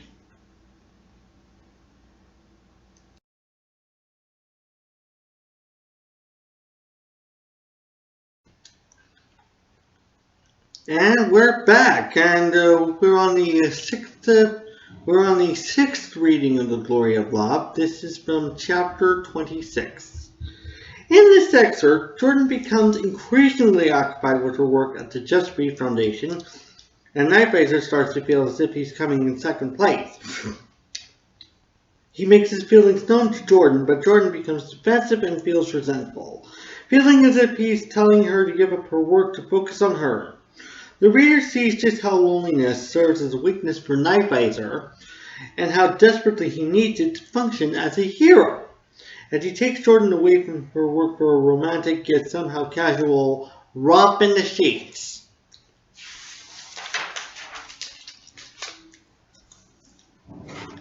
The following Monday evening, Nightvisor comes over to Jordan's apartment unannounced. Jordan answers with a large smile. She grabs him by the face and kisses him. Great news, she says. Our bake sale made close to $400 to fund research. Almost everything was bought, and consumers were more than attracted to your healthy wares. That's wonderful, he replies. I'm so glad everyone's deciding that healthy desserts and snacks are the best for them. If that were true, then nobody would have touched the chocolate cookies and other sugary dainties that were there too. He takes his shoes off, and she helps him make him comfortable in the living room. She makes him look into her eyes and says, Look, I'm really sorry for my behavior over the weekend, the way I used you as hired volunteer help. It's just that when I get involved in a project, my focus is on raising as much money as possible. I didn't expect to hit $1,000, but what Just Breathe made from all the prices determined made me feel proud. And I feel proud because I'm doing a good thing for children and families looking for a cure. I want you to understand that. She goes back to the kitchen and dining room area to finish cleaning up when he sees some writing. Something about how cystic fibrosis affects 500,000 children worldwide, and signs that a child might have it. And all this research that Jordan is likely doing on the internet. He clicks on another link on the computer's taskbar and sees a webpage with information on cystic fibrosis. From the kitchen, Jordan reminds Nightblazer about the bowling tournament for that Saturday. I hope you and your brothers and your sensei are able to come up and watch us compete against Crystal Isle's finest, he says. Tickets are for sale at the Just Breathe headquarters. I really like for you to be there. When she is done, she walks into the living room and keeps talking. Oh, and I want you to keep the 16th of next month open because that's the Just Breathe annual gala event. And I really want you to be my date, okay? You'll have a good time. In between overseeing auditions for the Children's Theater Project, I've been helping book the entertainment, and we got some great bands lined up for the auditions in the next week, and she trails off when she sees Nightblazer hasn't turned around. And I don't think you're listening to me, she says. Nightblazer finally turns and gives her an incredulous look. And what's this you're working on, he asks. Oh, Just Breathe has been asked to give a presentation on cystic fibrosis at a high school next Monday after our bowling event, Jordan replies. I'm just pulling off this speech that I'm going to present to Miss Massey tomorrow. Nightblazer stares at her and walks closer to her, his arms ready to hold her. It seems to me like you're getting in too deep with this cystic fibrosis thing. He's speaking rather softly, but Jordan doesn't know whether to feel scared or not. I've been working hard to change my life, she tells him, and I have, and I want to keep this up. I've just been building a new celebrity image for myself, a new reason to be a socialite. I just want to be the kind of wife you would desire to have. And in the process, you're starting to neglect me, he says. We started out with so much hope and promise. You wanted to have me at Natalie McDonnell's engagement party. You tried to convince me that you were better for me than she ever would, and had to wait through 2 relationships to get to me. And now that I'm here, you care more about improving your image, throwing yourself into your work, which the only connection to it is your ex. Do you think that's how I want my relationship to be? Jordan starts to feel a little resentful. Is that what you think? That once I set a goal, it's all I think about? Listen, Nightblazer, I don't think about cystic fibrosis as finding a cure for it every waking minute. I really resent your suggestion that my self-improvement project and my resolutions are taking priority over my personal life. Is it just a self-improvement project, or is it something more than that? He disappears into the bathroom, and Jordan wonders what for. Half a minute later, he comes out with no shirt on, his chest having the same muscular capacity as his biceps. Jordan is breathless, and Nightblazer doesn't say anything at first, but he takes this as her wanting it. He touches his pectorals and looks sultry at her. Please tell me this is what you want from me. He struts over and looks at her as if she is surprised she is desperate to win. He is desperate now. He takes her hands and places them on his chest, moving them in a rubbing motion. Jordan doesn't answer him, but he judges by the way he keeps rubbing his chest and doesn't stop. She does want to have him. I knew you'd want this, he breathes. I knew you'd want me. I want you just as you want me, Jordan Butler, but I'm sick of coming in second place to your work and your life project. I'm done hearing you talk about your fight as if that's all that matters in the world. I'm just as important as that. I should be more important than that. He puts her hands around his back at chest level. He says, I don't know what else to do, but now I see this as a desperate time, and I'm getting on a desperate measure here. All I want is for you to focus more on me in order to make the love that you want work. You know I'm doing all I can, but when I'm not saving the city, I have to focus on you.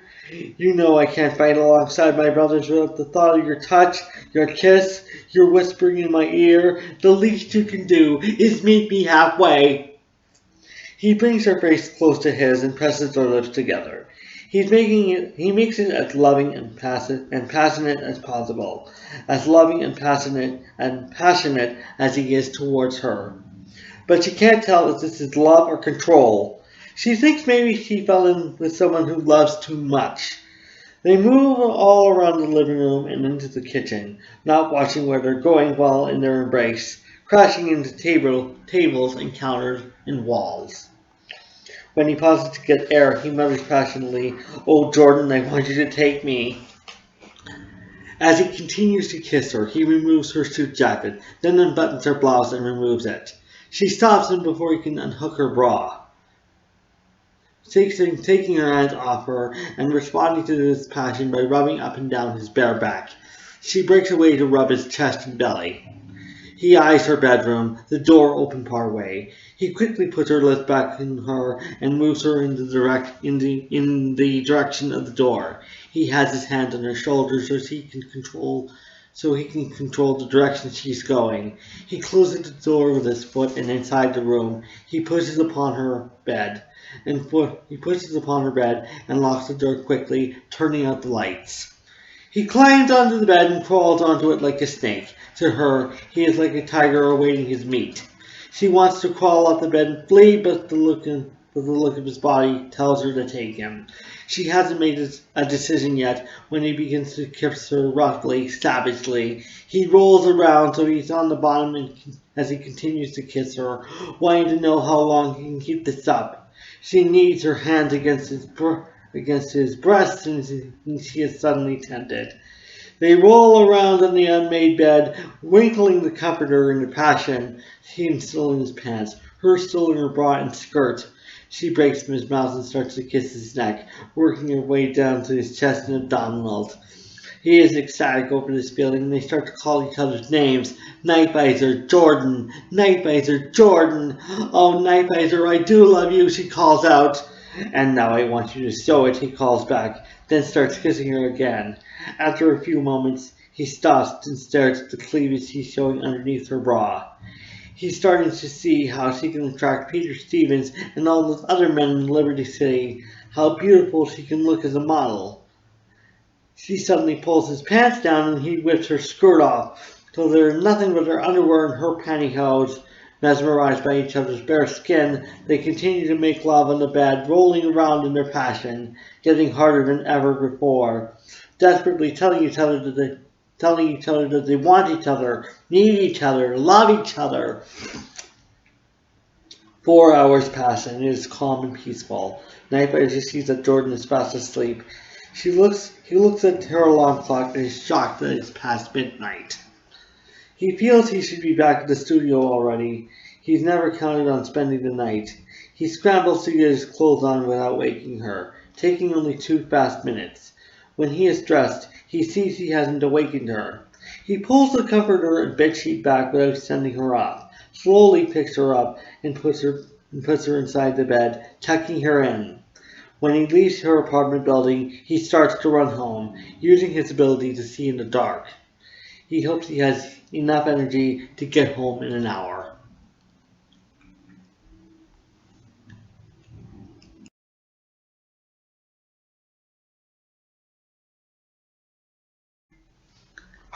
Hello everyone, and we are now on the seventh and last reading from The Glory of Love. This is from chapter 28. So, this excerpt is from another fascinating battle scene that is sure to entice readers to become interested in this saga. Here we are at the Just Beach annual fundraising gala that Jordan gets involved in planning, and with Nightvisor and Surfside are attending with Jordan and Valerie, respectively. Natalie McDonnell and her family are also there, and Jordan gets resentfully jealous of her, mistaking their newfound friendship as him still pining for her. And to avoid any spoilers, this is what causes Night Rider to lose Jordan the same way that Scarlet loses Red in Gone with the Wind. Suddenly, without warning, the Kensington Citizen Ninja Army crashes the event to rob everyone there. Night Rider and Surfside decide to call in the rest of the superhuman Marshall Brothers to save the gala and the people there. So, I first promoted this series at another Keycon conference in 2016, where I met a fantasy writer named Julie Zerneda. When I talked with her about this series, mentioning my desire to do this as a fundraising project for the Boomer Esiason Foundation, she suggested that one thing that the foundation would really like is to see fight scenes incorporated in the cystic fibrosis and fundraising subplot, in which I upgraded from a mere connection. I did the same thing for the professional football connection in my next book, Lovers in a Dangerous Time, which we will get into following this reading. There are other examples of comic book plot lines in my first presentation, working for the cause which you're writing, but I did not include this in the excerpt into that presentation because of the length. Please see that particular video presentation for more examples of fight scenes incorporated into the cystic fibrosis and related fundraising subplot.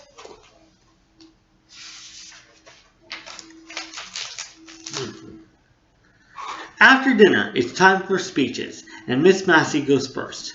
She walks to the stage to the tune of applause, then smiles at everyone as they quiet down. She says, "Thank you, everyone, and I am so glad to see all of you among this beautiful crowd tonight. By coming here to Park Place Hotel tonight, you have taken a very great stride to help us bring a cure for cystic fibrosis closer and closer. Regarding the items from our silent auction, I am pleased to announce that all of our business contributions have decided to match the total monetary value of the items and packages and donate to Just Breathe. This brings the amount raised for this evening to $56,065. Jordan applauds with the rest of them, some of them giving loud cheers. She tunes out the rest of the speeches to concentrate on her own speech. In between, she takes bites of chocolate mousse cake. Night Rider looks back at her continually and rolls his eyes. Finally, it is her turn, and the spotlight shines on her. She stands up and bows, then walks to the stage, her speech in hand. When she gets to the microphone, she opens the paper and says, "I apologize if I'm about to read from the paper, but there's so much I want to say and too much to remember." Nevertheless, she is confident as she begins. "Thank you so much for coming out, and I'm glad to be among you tonight. I am very pleased that the second of 4 events that I have been planning for May, Cystic Fibrosis Awareness Month, have been so successful. Between this and the Children's Theatre event at Crystal Ocean Park at the end of this month, and others I have planned for next month as well, I have been having a lot on my plate. I just hope I can consume all this food before I can explode." The ballroom exchanges in mild laughter. In all seriousness, Jordan continues, "I am very happy that we did make a lot of money, all because of my experience in social events and my planning abilities and talents. When I raise enough money for causes that mean the most to me, such as giving families of sick children hope for a cure, I am showing myself that I am more than just a mere socialite, famous for being famous. I feel that this is another step closer towards becoming a role model, something families can be proud of. And with every step I take, I develop more of the virtuous pride that is important for everyone to have. For working with the Just Breathe Foundation, I have learned that success is truly measured by how many lives we can change, and how many children and youth, even young adults, we can help to make their own breathing easier. If there's anything that I got out of my former marriage, it is that."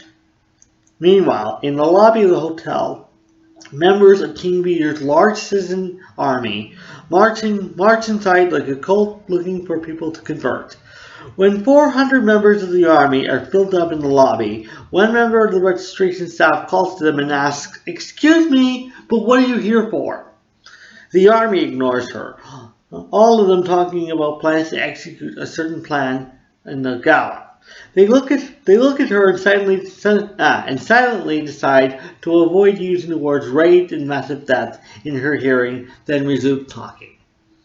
The staff member yells even louder, "Excuse me, but can I help anyone with anything?" The citizen army continues to ignore her. Soon her supervisor comes out to see the large crowd.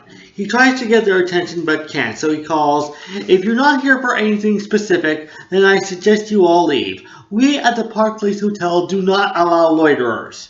The request goes ignored, the army members still talking and planning amongst themselves, still avoiding certain words to avoid arousing any suspicions. Just when the supervisor gathers the rest of the staff, they see the army members going upstairs to the ballrooms. They grab onto some arms and shoulders to keep them from moving further, but quickly get thrown off. One goes to the registration desk to call the police. Excuse me. The citizen ninja army moves into the ballrooms, flowing like a river. Everyone screams in fright and scrambles to hide under the tables. Nightvisor and Surfside notice that Billy Wineland is leading the raiding crew. He raises one arm and calls, "Attention, ladies and gentlemen. I want everyone to get on the ground and get your wallets out. Surrender all of your jewelry and phones to us. And if anyone tries to contact anyone for help, people will get hurt." Nightvisor and Surfside quickly call under the table, joining Natalie and Valerie. Immediately, Nightvisor takes out his communicator and contacts Leander. He orders the other three not to move. He tries to whisper very quietly so the citizen army doesn't overhear. "Leander, we're at the Park Place Hotel, upstairs ballroom. King Vader's citizen army is here and they're trying to rob everyone and we need your help right away. Try to whisper on your end too. I don't want to get busted." After a few moments, Leander says very softly, "All right, we're coming. If they come to you, you and Surfside can try your best to save them." Nightvisor quickly hangs up before the citizen army comes to their tables. He, Surfside, Natalie, and Valerie overhear Natalie's mother frightfully pleading them. "Take anything you want, just don't hurt me or my husband." Nightvisor and Surfside nod at each other, then goes to tap Mr. and Mrs. McDonnell and Jordan's feet, urging them to step out of the way. When they step away from the table, the brothers flip it over from underneath to reveal their vengeful intentions. "Freeze!" Nightvisor screams. Then he and Surfside jump onto the nearest tables.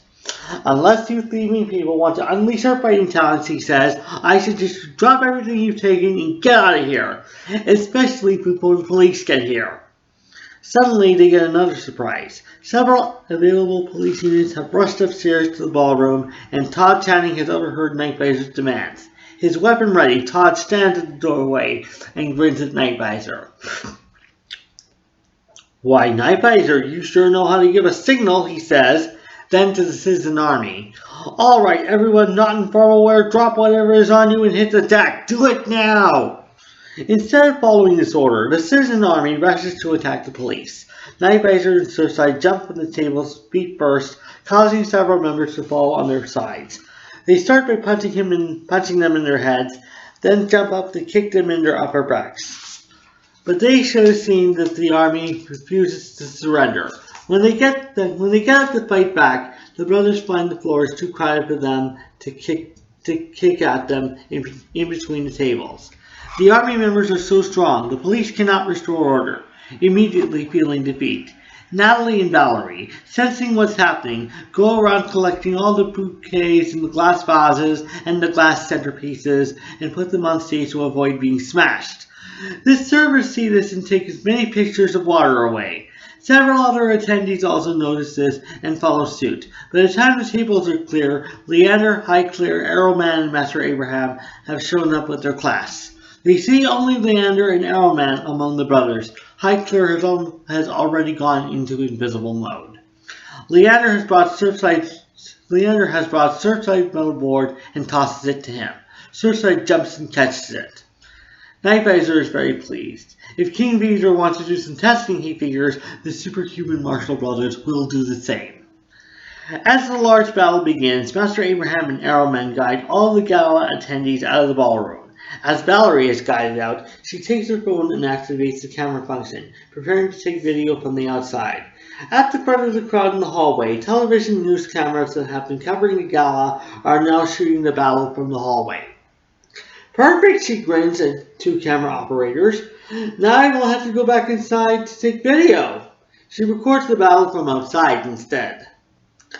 Night Rider takes Jordan from the stage and carries her out. When the ballroom is clear of innocent people, the brothers and several members of Master Abraham's class begin knocking tables and chairs over, making room for them to do some ninja kicking and punching. All except for High Clear in his invisible mode. He jumps high enough to grab one of the chandeliers, causing it to swing. He looks down below to find several members of the citizen army, determining which one to take out first. He notices a large group of army members attacking Master Abraham, several of his students, and a police officer near the ballroom doors. He gets into a diving position, points himself in that direction, and jumps headfirst. The citizen army members are shocked that an invisible force has knocked them down, punching and kicking them and slamming their heads together. They try to punch and kick him back, even use weapons, but it's like hitting and stabbing the air for them. He doesn't feel it or get hurt, but he is aware that people are coming at him, so he fights back, throwing several army members across the room. When Master Abraham's students see these people flying, they move out of the way, and the army members land on other army members they are fighting. In the meantime, the two camera operators Valerie spoke with go back into the ballroom to capture more action. In other parts of the ballroom, Night Visor and Surfside fight other army members. Surfside hitting him with his board. Him and Night Visor taking turns with it. When one has the board, the other fights with typical punching, kicking, and throwing. Night Visor jumps on tables that haven't been knocked over, and jumps off feet first, landing on enemies. He gets up and slams on them like a professional wrestler. Arrowman has it tougher. His ninja fighting skills have been proven useless, as the enemies he's fighting are the strongest of all. In between, he tries shooting arrows at them. The arrows just stick in their bodies, and the citizen army does not go down. When all the arrows have been used and he discovers this, he becomes horrified. He drops his bow and covers his open mouth with his hands. Without a weapon, Arrowman is forced to use his regular ninja fighting skill and try to make it effective. But with every kick and punch, even kicking them in their heads, he gets kicked and punched back. Eventually, Arrowman gets knocked down, but what happens next is even more shocking to him. One of the stronger members of the Citizen Ninja Army picks him up by his feet and starts swinging him around so that Arrowman hits and knocks out several of Master Abraham's students. When other members of the Citizen Ninja Army see this, they follow in suit, picking up other members of Master Abraham's class and swinging them around like they're preparing to toss a shot put. They throw them up high enough for them to fly at least 20 feet in the air, but they land on...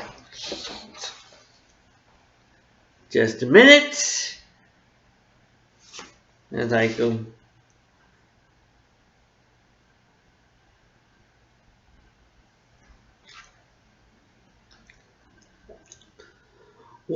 Okay, here we are, starting again. When other members of the Citizen Ninja Army see this, they follow in suit, picking up other members of Master Abraham's class and swinging them around like they're preparing to toss a shot put.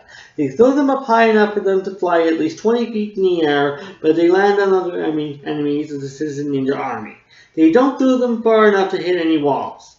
Night Rider and Surfside react just in time to get out of the way of a flying ninja member, but it gives them an idea.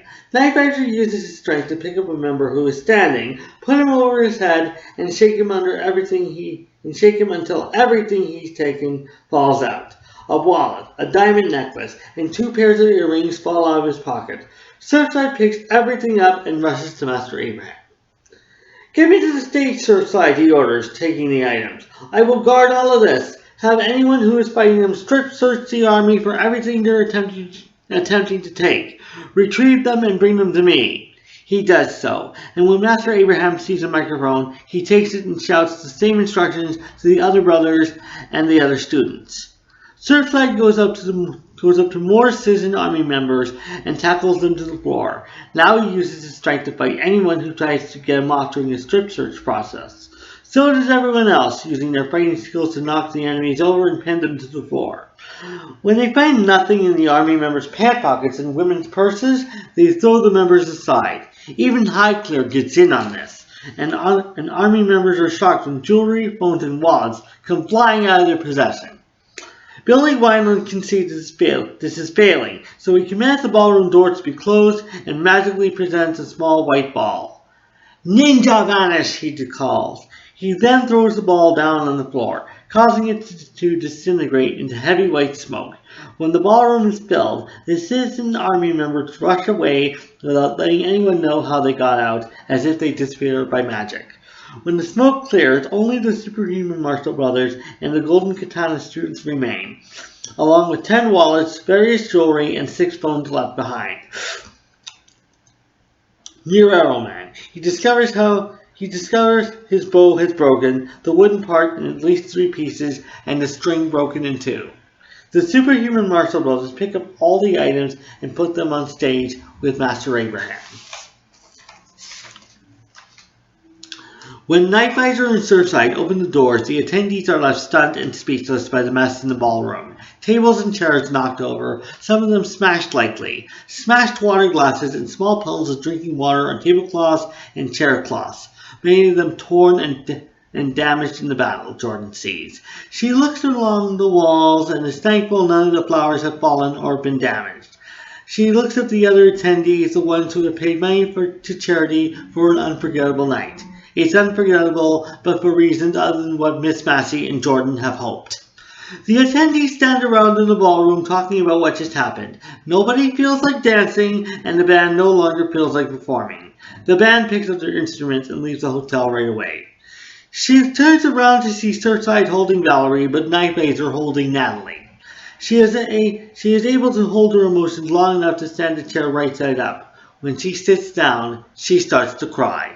Miss Massey stops by to comfort her. She says, "Take heart, Jordan. Tonight may have seen something unexpected, but at least we know nobody can refund their money."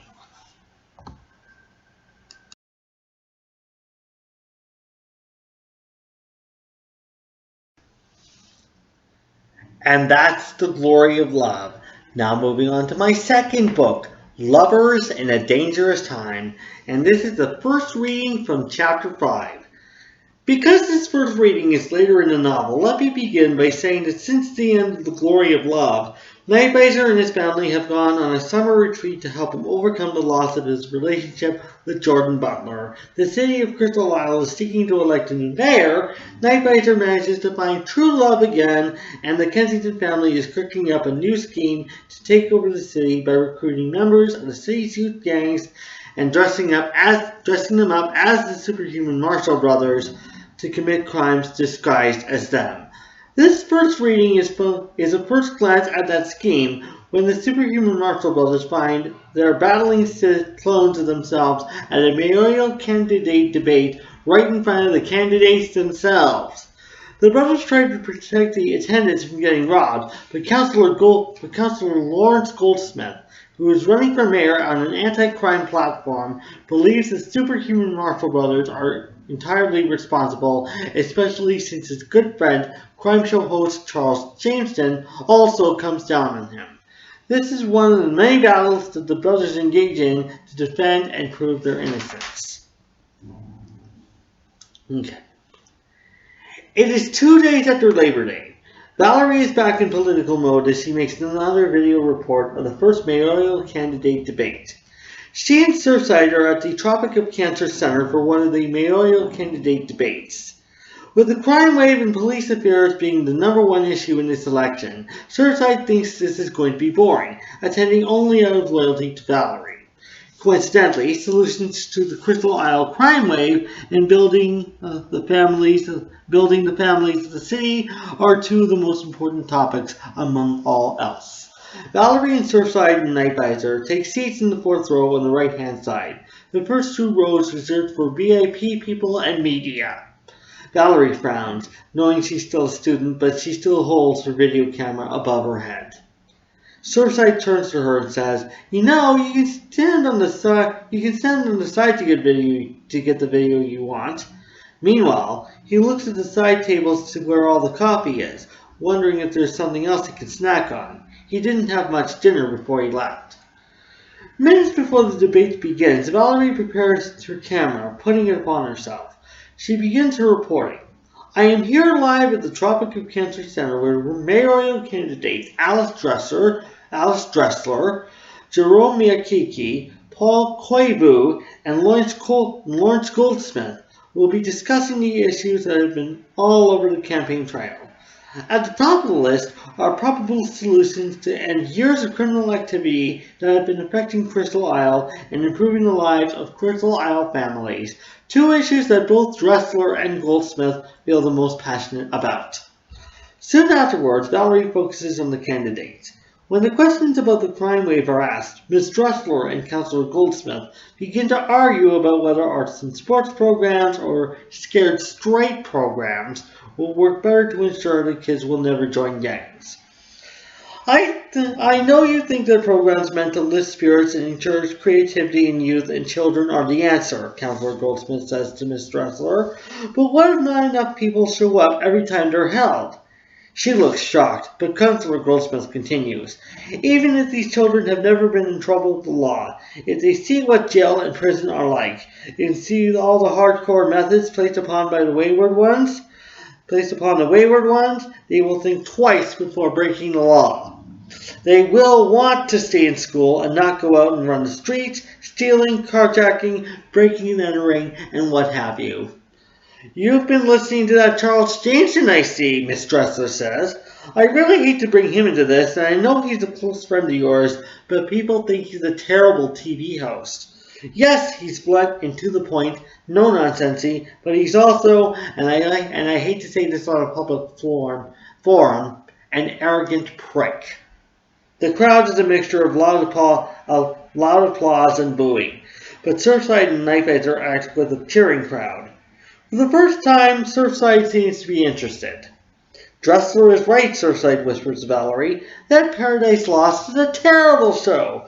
Charles Jameson acts like a preacher obsessed with damning people to hell.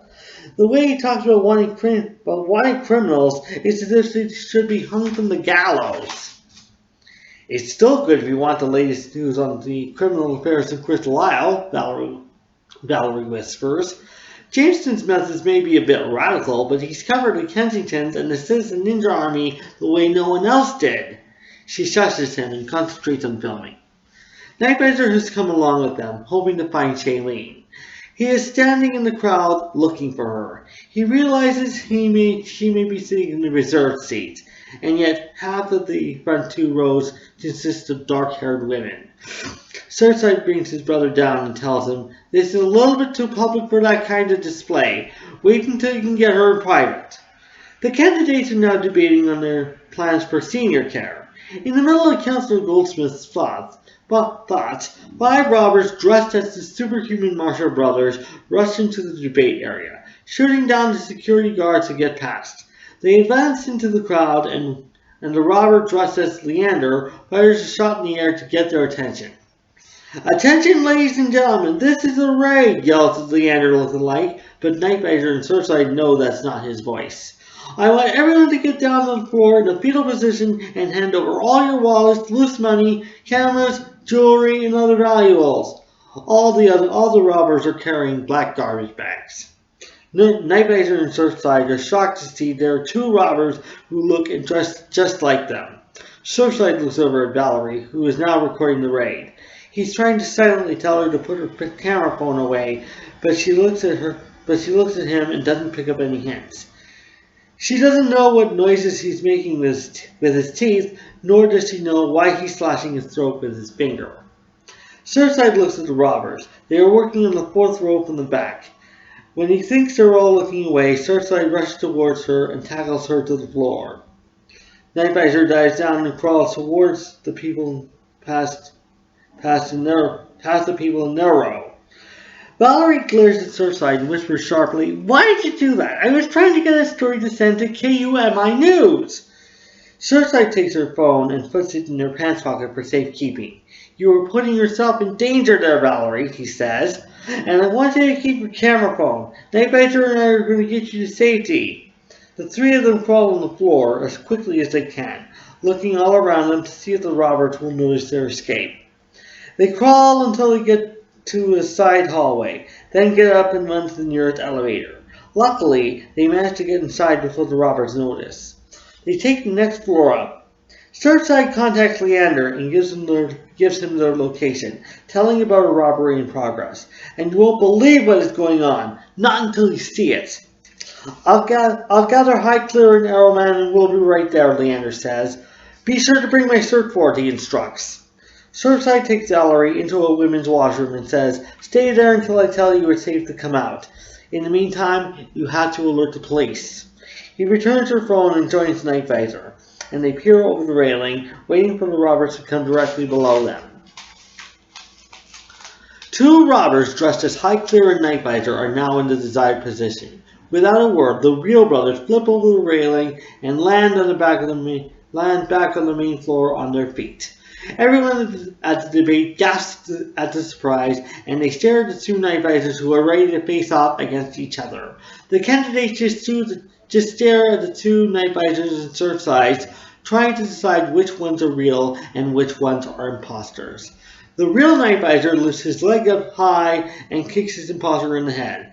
The opponent gets up again and retaliates by punching him in the face, but this only makes him more determined. "You can be so clueless sometimes," he says. "Don't you know a true ninja always gets back on his feet?" With that, he punches his opponent in the upper chest. He goes behind, takes a folding chair, and hits him in the back. He addresses the audience now. "Everyone, get out of the way," he calls. "Security, take the mayoral candidates with you. Go to the upper floor where you will be safe." Here the security escorts everyone down the hallway, and they scramble in the elevators. In the rushing crowd, Night Visor can't see or find Shailene. Surfside notices this as he flips his own imposter over his head and calls, "Night Visor, don't look for your dream girl. We have more pressing matters to worry about." He picks up his imposter opponent and gives him another flip. Others come toward him, and both Night Visor and Surfside pick up the folding chairs and use them for hitting. The rest of the superhuman Marshall brothers rush into the building. When Leander, Highclere, and Arrowman see the clones of themselves, they are just as shocked as everyone else. Leander tosses the metal surfboard to Surfside, who throws the chair away, hitting another robber. He uses his signature move on two more, twisting and turning the surfboard into positions so he's constantly hitting his opponent. All five of the real brothers are using a combination of their abilities and ninja moves on the robbers. Leander is swiping at them with his katana. Highclere, in his invisible mode, picks up the chairs that are still folded out and hits the robbers in their faces, but they still get back up. Highclere jumps over their heads and grabs onto the exit sign above the hallway ceiling. He uses this as base to climb the walls to the upper floor, climbing onto the rail that he's standing on it. Nobody on this floor sees him, but they do hear him declare, "Backflip!" Just as they wonder where the voice is coming from, Highclere does a backflip off the railing and lands on his own imposter, as well as a robber who looks like Arrowman. Meanwhile, Arrowman tries to use his archery gun, but he realizes that the robbers' clothes aren't all that loose-fitting, and their shirts, like their own, have no sleeves. He mutters, "Dang, how am I going to use this thing without critically injuring them?" He decides to forget and just uses ninja kicks and punches. He puts the archery gun back into his bag, but when he holds it in his hands, he decides he's got a new way to use it. He knocks one robber unconscious with one whack from the bag. He takes his gun out and whistles at it. "Wow, this thing's more heavy-duty than I thought," he comments. Meanwhile, on the upper floor, Valerie is already out of the washroom, pushing her way through the crowd. She takes the elevator to the main floor and waits in the hallway, her phone in her pants pocket. She wants to go home with Surfside. 10 more minutes of fighting and the robbers are finally defeated, injured and lying on the floor. Valerie has been peering from the hallway to see when they are ready. She believes they will leave once they are victorious. They do, and she rushes after them. Surfside, she calls. Guys, wait up! Surfside stops to see his girlfriend running towards him. Hurry up, Valerie, he calls back. We have to leave before the police get here. He takes her hand when she catches up. They pile into the squad van and head back to the Golden Katana at a moderately quick pace. The police have already gone into the building when Valerie looks out the back windows. She turns to the brothers and says, I hope they realize the real culprits are the ones in the masks and not you. That's the only way they can tell the innocent from the guilty.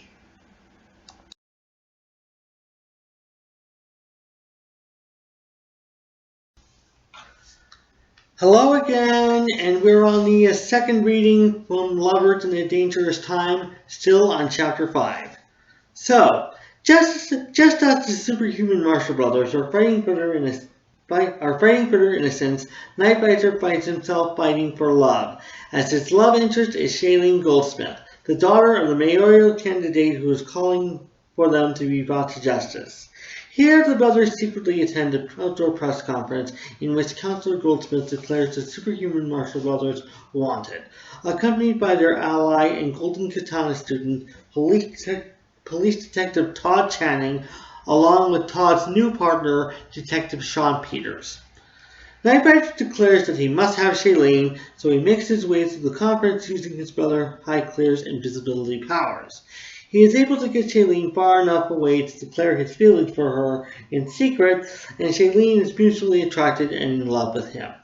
They last long enough to have their first kiss, but are soon caught by another member of the Crystal Isle Police Department, who is one of Shailene's older brothers. Just like the glory of love is to Gone with the Wind, Lovers in a Dangerous Time is also loosely based upon and inspired by William Shakespeare's immortal and timeless play, Romeo and Juliet. This excerpt parallels the scene where Romeo meets and falls in love with Juliet at the Capulet party. There are many more examples that I can give to you in this presentation, but Nightbiter and Shailene are also set up to become star-crossed lovers as the law plays a role in the society theme. As well, for the Boomer Esiason Foundation, there is a professional football subplot in this novel, which I upgraded from a mere connection.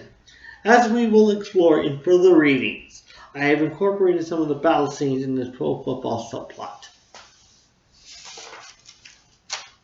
The next day, at noon, Todd and Sean bring Master Abraham and the superhuman Marshall brothers to the roof of a building located directly across City Hall.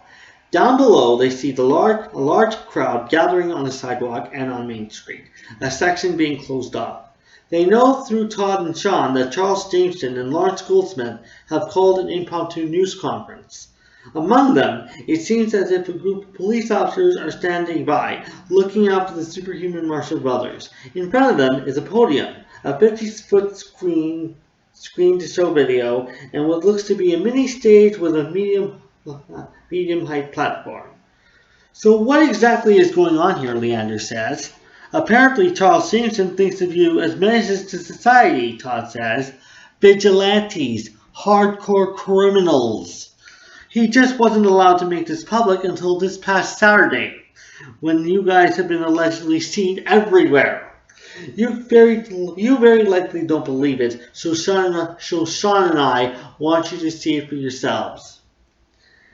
At the press conference, Jameson stands at the podium and boldly addresses the crowd.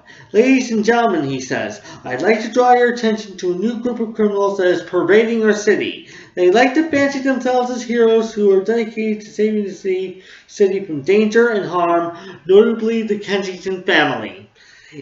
But over the course of this week, they have shown themselves worse than the Kensingtons. In fact, I say they make the Kensingtons look like moral citizens. I always thought these boys were violent and warlike, thinking that fighting is the answer. But with what you're about to see, it's hard to tell which set is which. You would think the original brothers were the ones set to rob these poor citizens, these voters. Leander gets livid but knows he has to stay quiet. Who the heck does this guy think he is? He rants through gritted teeth.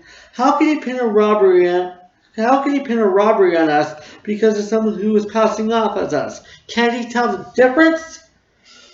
Jason calls for the video to be played. Then everyone watches footage of mall raids, store robberies, stick-ups in restaurants and bars, muggings that are videotaped and submitted by witnesses. All committed by groups of gang members dressed as the superhuman Marshall Brothers. All the brothers look at their clothes and each other's faces and realize what they already know from the few times they battled each group, that they look exactly like the brothers themselves. From the masks that resemble their faces to the shirts and pants that match their colors and shades exactly. Leander is more than just disgusted, he is sickened. So are Highclere, Surfside, and Arrowman, but Night Visor isn't paying much attention. The videotape soon shows a break and enter of an office at Tamapawa Island Field, where the real brothers can be seen fighting the fake brothers. Yes, the resemblance is uncanny, don't you think? Jameson asks the crowd. And yet, can you tell the real brothers from the fake brothers? Can you tell which set of brothers is which? I can't tell. But here's a more important question. Are you convinced of who are really the ones behind these crimes? The video soon cuts to 5 close-up pictures of all the superhuman Marshall Brothers, and all except Night Visor are even more horrified. Oh no, Surfside says slowly. Those are the pictures King Peter took of us. So that's why he took our pictures, Leander says, his disgust increasing with every new discovery. He wanted to make masks that resembled their faces to the feature. No doubt that he also conned some seamstresses into making clothes that looked just like ours. Whoever made those masks also likely submitted their pictures to Charles Jameson and the media. You've seen this all here first, Jameson says boldly, but if you tune into Paradise Lost tomorrow night, I'll have more on this story. Todd turns to Sean and says, I knew something was amiss when we kept seeing more and more criminals that looked like these guys. He points at the brothers. And witnesses describing these brothers exactly. I know what you mean, Sean agrees. I kept listening to and writing down these descriptions and you bringing up the superhuman Marshall Brothers, and I kept thinking to myself, how can these brothers commit 2 different crimes in 2 different places at the same time? Night Visor still is not paying attention. Standing at the edge of the roof, close to the landing, he has found Shailene sitting next to the podium facing the crowd. He puts on his glasses and activates the far-sighting function, so he can look at her up close from far away. That dark chocolate hair and tropical blue eyes, looking so radiant with blue and white flowers in her hair. And in a red tropical summer dress with the same colors as the flowers. Her hair is still smooth, but this time it resembles a glass of creamy milk. Night Visor rubs the middle of his chest with his fist and makes quiet, flighty sounds as if he is breathless. Oh God, it's as if fate has put her there, and yet it puts me up here to keep me safe, he says to himself.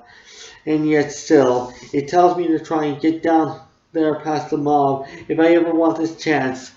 And God, but I do want it. Leander and Highclere see a minuscule version of Shailene from a distance and look shocked at him. Leander tries to stop him. No, Night Visor, you can't, he says. Not while her father is running for mayor and determined to declare a war on crime, and certainly not while we're being framed for crimes we haven't committed. I'm aware of the risk, but I don't care what is happening, Night Visor tells him. Highclere, I must borrow your powers to turn invisible.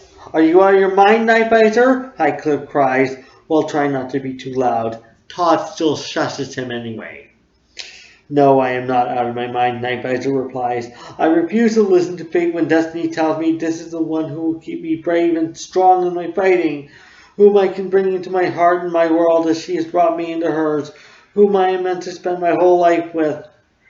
He can still hear her, he can still see her close up, while the brothers can only see her as a tiny speck.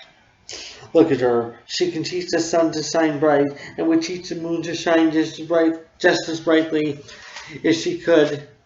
She is an island goddess that I keep seeing in my dreams, the one who is the daughter of a brave and noble warrior.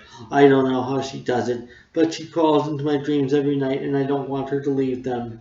And yet, it's funny how the real thing is so close.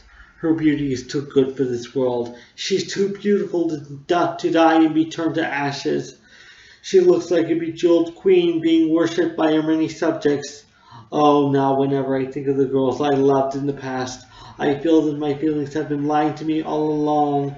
I feel like I have been blind, for I have never known such beauty or true love until I began thinking of the sweet Shailene. He takes off his glasses and shakes Highclere a bit.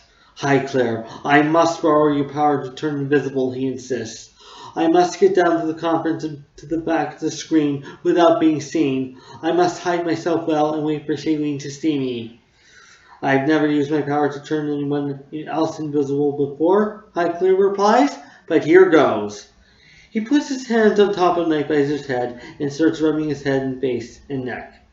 He's just as surprised as everyone else when it all does turn invisible. Nightvisor can see everyone else, but they can't see his face. Highclere continues to rub his shoulders, arms, and hands, his chest, belly, and back, his legs and feet, until they all become invisible. Highclere whistles at this success, amazed that his powers of invisibility have more than one purpose. I hope that you can make it all the way to the ground floor and through the crowd in time, little brother, he tells Nightvisor. But don't go behind the screen. I think the conference is more than half over. Find somewhere where you won't be seen by anyone. Nightvisor immediately leaves through a small doorway in the middle of the roof. Once inside the building, he runs down one flight of stairs to the top floor. He is in a building where there are elevators running, he sees. A small crowd is wandering among the hall, but he's still in invisible mode. He presses the button to go down, and the first elevator arrives in less than 3 minutes. He is thankful that nobody can see him. With all these people getting in and out, it takes him 10 minutes to get to the ground floor.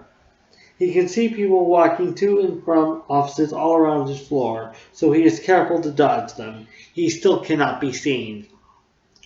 Nightvisor runs out into closed street, running through the sitting crowd like he's running a maze. On the stage, he can see Shailene sitting quietly in the back as her two brothers stand with her. He makes it to the back of the stage. The sidewalk closes to the back while still in invisible mode. Councillor Goldsmith is just wrapping up his speech just as Shailene starts to get bored, wanting to go somewhere else.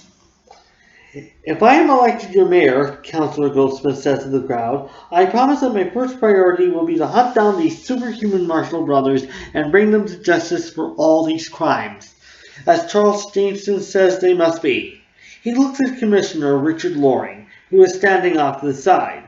I am very sure that Commissioner Loring will agree with me that they are to be declared wanted by Crystal Isle Police. At this point, Shailene excuses herself and goes to the back of the stage, the back of the video screen. It is here that she sees Nightvisor, who is now back in invisible mode, standing on the sidewalk, looking at her as if her dreams are finally coming true.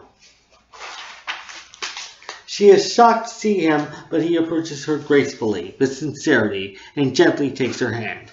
He takes her for a short walk, crossing 2 streets and finding a private back lane. He hasn't let go of her one hand, but now takes the other with his free one.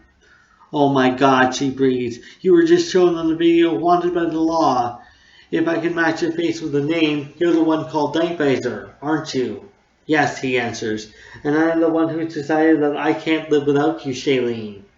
Shailene looks back at how far away they are from City Hall and turns to Nightvisor, looking concerned.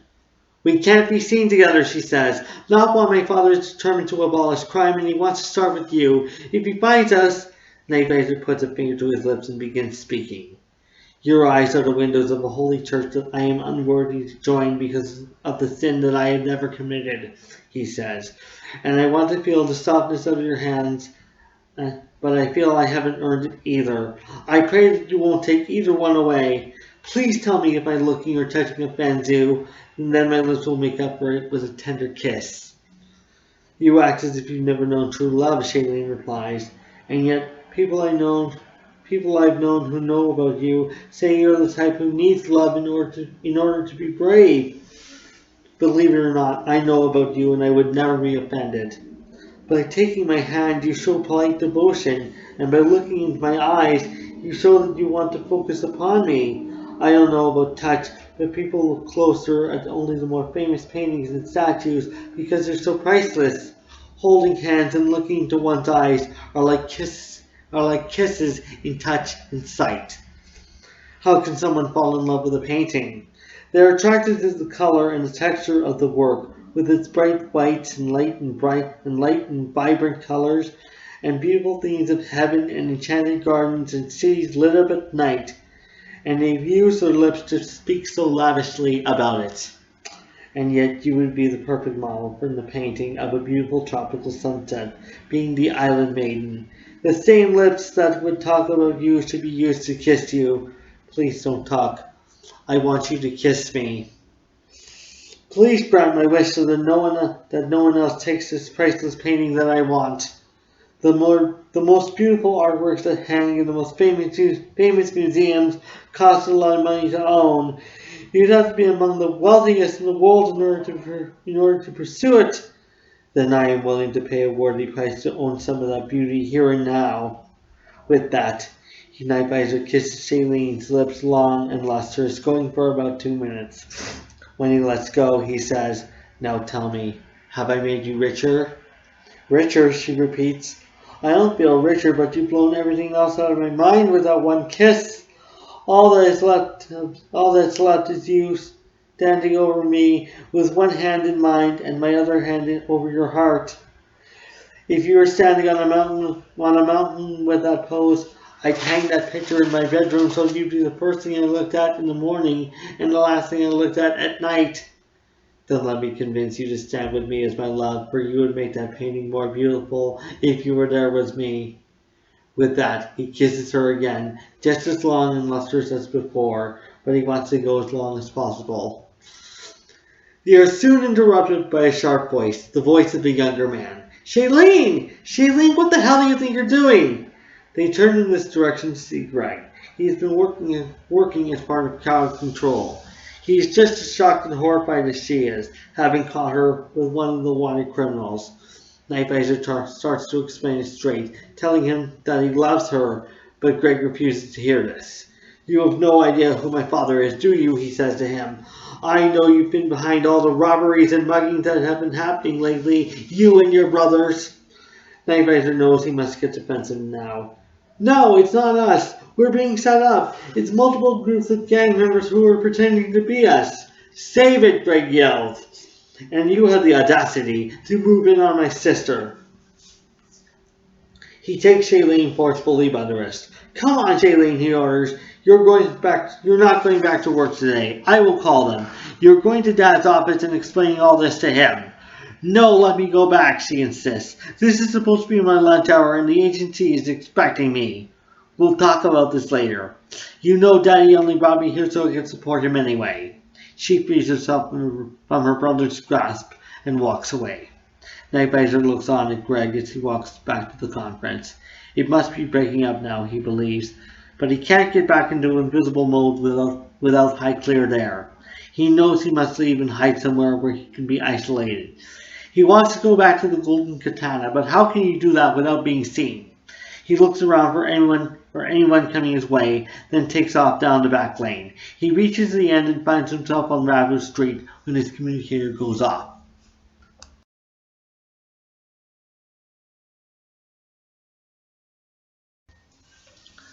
So, we're on the third reading from Lovers in a Dangerous Time. We are now on Chapter 8. And in this excerpt, Shailene has just walked away from a disastrous date with Neil and Scott Jameson, two cousins who are pro football quarterbacks. Neil plays for the Crystal Isle Tsunami, while Scott plays for the Crystal Isle Warriors. Neil is the son of Charles Jameson, the crime show host who wants the superhuman Marshall Brothers brought to justice in this new crime wave, while Scott is Jameson's nephew. Both serve as Paris to Shailene's Juliet. Nightvisor is mortified and feels horrible for Shailene, so he finds her at the marina and is able to worship her from afar. There he declares his love for her, promising to love her always, and she gives him her love back, expressing a wish that things will be different for them. This scene parallels a pivotally important scene in Romeo and Juliet, the scene at Juliet's balcony. This scene in the source material is the most talked about, so I feel somewhat obligated to write a scene reminiscent of this to include in Lovers in a Dangerous Time, to show that even cartoon and comic book heroes deserve true love and are not immune from star-crossed love and ill-fated romances if the circumstances deem it appropriate. And despite the length, I deemed this scene far too important not to include in this presentation. Okay. Night Rider stands in the restaurant parking lot, trying to find where Shailene is going. He can't seem to find her, even though the sky is a royal blue shade. If he could see her, she is just a tiny minuscule far ahead of him. He puts up his hood, thinking about how Neil and Scott acted at the restaurant. He is silently fuming, wondering how two potential suitors could behave like such Neanderthals on a date. Although the images of Shailene upset and crying are freshly new, Night Rider won't be able to get him out of his mind. He walks the block and looks back, noticing Iron Maid isn't running after him. He walks further down Honolulu Avenue, trying to find her. Her long, dark chocolate locks. He talks to himself most of the way. How can two men trying to build an image for themselves, trying to be role models for their friends, be so boorish for a girl, he wonders, and other thoughts to that effect. Numerous thoughts. He keeps walking for 3 hours, turning at various street corners, determined to find her. It is already dark when he reaches the marina, noticing the statue of King Tamapawa, its eyes lit up in blue, shooting eye-shaped beams across the sky. Oh, such a marvelous sight, he says, and yet someone like those Jameson cousins would never appreciate something like this. It's too macho for them. He looks back at the pathway leading to the marina, picturing Iron Maid standing there, trying to chase him. And neither would Iron Maid. His efforts to be romantic are just a ploy to cover up his true villainous self. Suddenly, he spots a suspicious yet familiar figure from far down the marina. Despite his ability to see in the dark, he still can't tell who it is. Wait a minute. What is that tiny beacon in the light at the end of this tunnel? He takes his hood down and retrieves his glasses from the pocket of his disguise. When he has them on, he activates the nearsighted function. He breathes as if it is being stolen, for he has found her. Shailene, standing in the middle of a 100-foot marina, close to the King Tamapawa statue, sobbing on the handrail. She seems to have been crying for hours. It is a new day, and Shailene is the sun, he says. Oh, come out from the black storm clouds and stop the rain that is falling from your eyes, for you are too beautiful to bring dismal weather to a beautiful tropical setting. Dry those eyes and be happy again, and let your beauty shine bright enough to light Crystal Isle during the day and into the night. Then he remembers the incident at the restaurant. Oh, but you're still thinking about your troubled date. I apologize. Perhaps I should give you time. He waits about 10 minutes. Several times Shailene turns in his direction, but she doesn't notice him. She is still far away from him. She stops crying, breathes deeply, wipes the tears from her cheeks, and Night Rider is once again mesmerized by her beauty. It is my girl, she says. Oh, it is my love. Oh, I wish I had told her how much I love her. I was too consumed by her beauty to figure out what to really say. He stares at her for a few moments. She is now staring upwards in the direction of the Tamapawa statue, probably focusing on the beams from the eyes. She is speaking, but she doesn't say anything. Then he looks up at the statue too. Oh, perhaps she is looking for counsel from Crystal Isle's mighty king, looking for him to find a way out of her troubles. I will take her hand and lead her to the light. He looks at Shailene again, who is still staring at the statue. Oh, I think I'm coming on too strong. She won't talk to me, but she tells me this in her mind.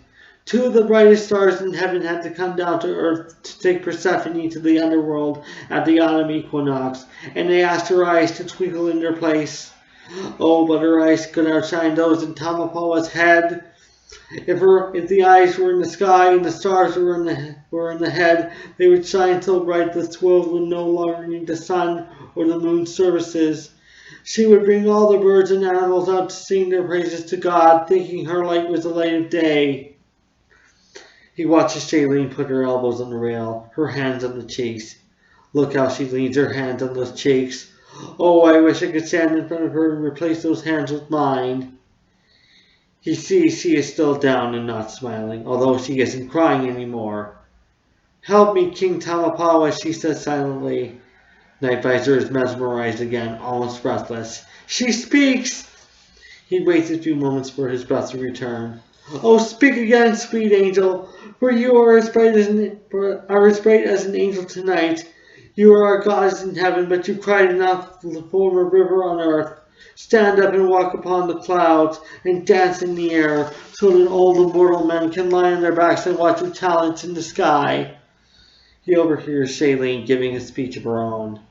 Oh, Night Visor, I wonder where you can be tonight. Come out of your hiding place and show the world what you really are.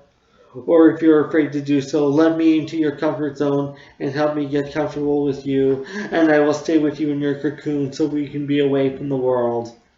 Night Visor is mesmerized by what Shailene is saying. He says nothing, but decides to keep listening. Oh, but I can't believe what is happening to you and your brothers, she continues. I've seen you in the news, all the times you saved the city before, but you've never let the people know who you are. Why is that? Oh, you do not deserve this, what is happening right now. You couldn't possibly be behind the worsening crime wave and all the calamity that's being reported in the news. And yet, the majority that likely already hates you won't listen to the minority who insist that you are not responsible. Oh, why are they following my father's friend who was helping to smear your reputation? These controversial media personalities have a way of talking as if they're God, and everyone must follow their word and teaching as if it's gospel. Oh, show that you are godlier than them. Come out and prove yourself. Don't hide yourself anymore.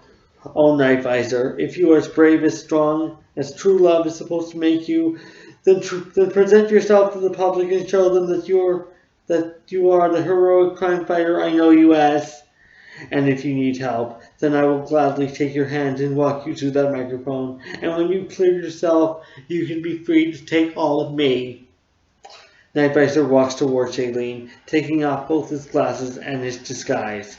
She gasps in surprise, but he takes both her hands into his and says, I will take you at your word. Swear it again that you will love me just as I love you, and I will be ready to prove myself and my family. I believe our love will be strong enough to save us from 20 years in prison. I want our love to be that strong. How did you find me here? Shailene asks. Why did you come? Tell me. Oh, but your feet and shoes must be worn out from all that walking. And how could you listen in on my private thoughts when you were standing so far away? He brings her closer to him, looking deeply into her eyes. I watched you in secret as they were torturing you with their barbarianism on your date, he tells her. That would have been a nightmare for anyone. I was asking myself what would you do to deserve it. I know you deserve better than that. It's too dark for her to see if anyone is around, but she looks in all directions. Nothing but lights on and tall buildings far away, and driving cars that look like insects in the distance. You're on the lam right now, she says. If anyone were to see you, especially in your ninja clothes, they'd arrest you on sight. One angry look from you would be worse than 50 from angry citizens, he replies. Just look at me with sincerity and kindness and we'll be lost in our own world. I'll be immune from everyone's hatred. I can't let anyone, especially not my father or brothers, find you here with me. Then let the darkness hide us from them, and we can pray for the sunrise to magically whisk us to a daytime hiding place. And if you don't love me, then let those who hate me do whatever they want with me. I don't want to live in freedom if I have to be without you. How did you find me at the marina? Love showed me the way, and when I met the shining eyes of the mighty Tamapawa, the colors of the light gave me your location when those eyes met yours. I am no traveler, but if I heard you were somewhere else in the world, I'd go from country to country, from sea to sea, to find you. Shailene is moved by all of Nightvisor's answers, and she moves up his arm to touch his face. Nightvisor, she breathes. It's one thing if you know the right things to say, but to say them with the sincerity you have is something else entirely. The men who can do both, not just one or the other, are the men who deserve love the most. A woman like me shouldn't have to ask if her man loves her. She should know that her answer will be, I do, and she'll believe it. Too many men just tell their girlfriend they love them so casually, and that love doesn't mean anything. Declaring your love shouldn't be like shaking someone's hand. So if you love me, say it truthfully. I'm not the type of girl who plays hard to get, unless you're truly villainous like Iron Maid is. My heart only tells me to choose lovers who are brave, loving, gentle, and kind. Beautiful in soul as he is in body. This is what I know about you, and this is what I was talking about when you overheard me, and I didn't know you were there. And this is why you made me love you. Nightvisor looks up at the moon and stars. He stays silent, not knowing which one to swear his love by. Shailene looks up at the sky too, and can tell what he's thinking. Oh, my love, she says, why would you swear by something that goes through phases and something that doesn't appear every night? Love that is true should remain unchanging. If you want to swear by something, swear by your own self. The self that is brave and loyal and ready to fight for the one he loves. A true lover knows that love is indeed worth fighting for. And yet, that is what I believed for a very long time. I know that's what you believe. I got the notion when you first spoke to me so kindly. It just leaves me thinking about what to say to my father about you. I know you may think that this is moving too quick and love gets complicated just as quickly that way. But I want to hold on to you because I have never known true love before, and I believe you can show me. She turns away from him, and he can tell she's trying to fight negative images going through her mind. He grips her hand and says, tell me your fears. Being forced to be with the wrong man for all the wrong reasons, Shailene says. Here in Crystal Isle, all the rich girls from business and political families have control over their careers, but not their love lives. They marry based upon who is in their parents' social circle, and how their fathers can advance in their careers. I don't know how the marriages work out, but the love isn't there. I don't want that for myself. She is especially thinking about Neil Jameson here. I mean, if it's one thing if I married a police officer if he treated me like an angel, but to marry a football player, and especially after what happened, I just can't bear the thought. I will see to it that will not happen, Nightvisor promises. If I have to put more power into my fight, I will. You are worth it, for you are like the string of diamonds on a necklace that would shine so brightly that anyone who stared at the wearer's neck would risk blindness. A lady like you deserves anything and everything her soul desires. He takes her to the end of the marina, walking slowly. It's amazing how fate told us to come here. Fate couldn't have picked a more beautiful spot. I just wish it would give me wings so I could fly and arrive here faster. I wish that I could move fast, getting here only by leaps and bounds. I wish we could stay here all night, but the docking and shipping people who work the ports might catch us, even though it's not light out. Tomorrow may be Saturday, but who knows what hour they may come here. I wish it wasn't like this, Shailene says. I wish we could be seen in public together without having to worry that we'll be pulled apart. I don't want to lose you. Then don't leave me unsatisfied, Nightvisor says. I want you to tell me that you can't live without me as I can't live without you. You know that I can't live without you. Why do you want me to say it? Shailene replies. Ever since I met you, I picture you as the last thing I see before I go to sleep, and the first thing I see when I wake up in the morning. I have a single bed, but when I wake up in the middle of the night, I touch my mattress and imagine you there with me. I wish it was you there with me. I'm so lonely in my own apartment. I wish that I could share my home, my life with you. I can't get over the way you touch me, the way you stay by me, and I get the feeling that you would be the ideal husband for me. You should have seen me with the girl. You should have seen me with the girlfriends I had in the past. Nightbreaker thinks of the cold treatment he received from Jordan Butler, and when he realized too late that he loved her. Well, many of them. That should tell you I would be an ideal husband if they could be like me in wealth and class. Do you always attract yourself to rich girls? No, only the sweetest and most beautiful. They just turn out to be rich. But it would be better if they didn't worry about money and status and what their parents would think. Then the love we shared together would be more blissful. Believe me, I'm not trying to follow my father's orders. If I wasn't so independent-minded, I would have agreed to give the Jameson cousins a chance and plead with you to go away. But I want you to stay. And I give you my word that I will stay, Nightvisor promises. I will use my skills to fight off anyone who will try to tear us apart, including your father and brothers. If I have to, I will get you out of Crystal Isle and we will stay away for however long it takes. Don't think about that now, Shailene says. It's too soon to think about it. We can worry about that if Daddy becomes mayor. For now, I just want to see you again. Nightvisor puts on his glasses and turns on the scanning function, seeing if its disguise is still where he left it. He is able to locate it in the middle of the marina, close to the statue where they last were. Shailene can tell what he's thinking about. Yes, and you need to cover yourself up if you want to go out in the streets.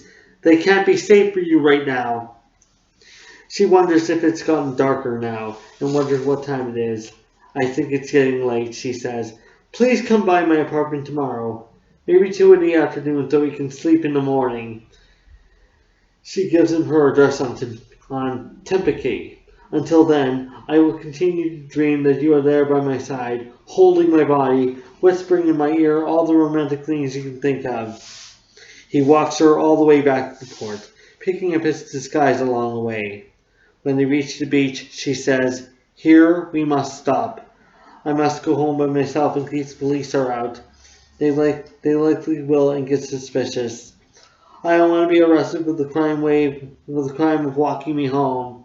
I don't want you to be arrested with the crime of walking me home. I wish it wouldn't get that bad. Nightvisor says, My sweet, neither do I, but it isn't worth spending 10 years apart from each other. She kisses his mouth lightly. Good night. Good night.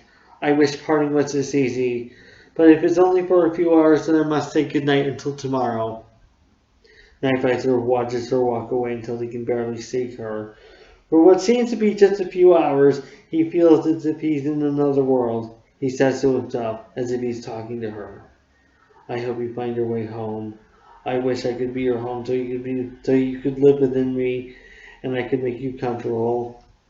Now I must find my way home so I can sleep easy tonight.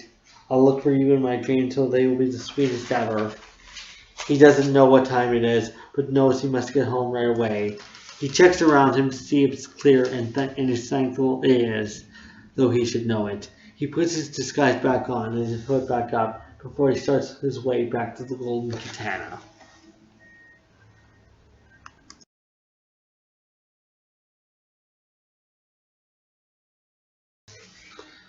Okay, and we're in the 4th reading for Lovers in a Dangerous Time. This is Chapter 9. So, in this scene, Shailene is watching Scott Jameson at a Warriors home game when Fred Jameson, Charles Jameson's brother and Scott's father, introduces her to Warriors owner Hartley Lakiki. Fred Jameson is the owner of the Crystal Isle Tsunami. Although Jameson believes marriage to Neil is more about politics and blossoming a years-long friendship between their fathers, Lakiki believes that marriage will be great public relations for both football teams. The game is soon interrupted by the superhuman Marshall brothers, criminal imposters, and Shailene tries to persuade Jameson that the real superhuman Marshall brothers aren't behind them, especially when they come to the rescue. But Jameson isn't convinced. This scene is part of the professional football subplot that I put in this novel as part of a humanitarian literacy project for the Boomer Esiason Foundation. As I mentioned in my previous presentation, Working for the Cause for Your Rating, this nonprofit organization is in direct connection to a former NFL quarterback, Boomer Esiason, who now commentates on football and sports in general for radio and television in New York City.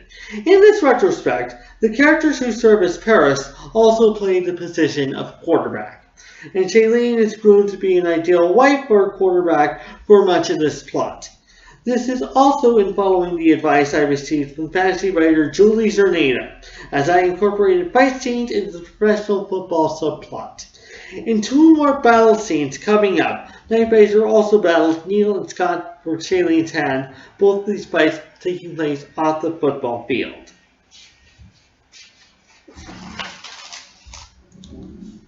When the game starts and the Warriors players are introduced, Shailene returns to the window staring out at the field.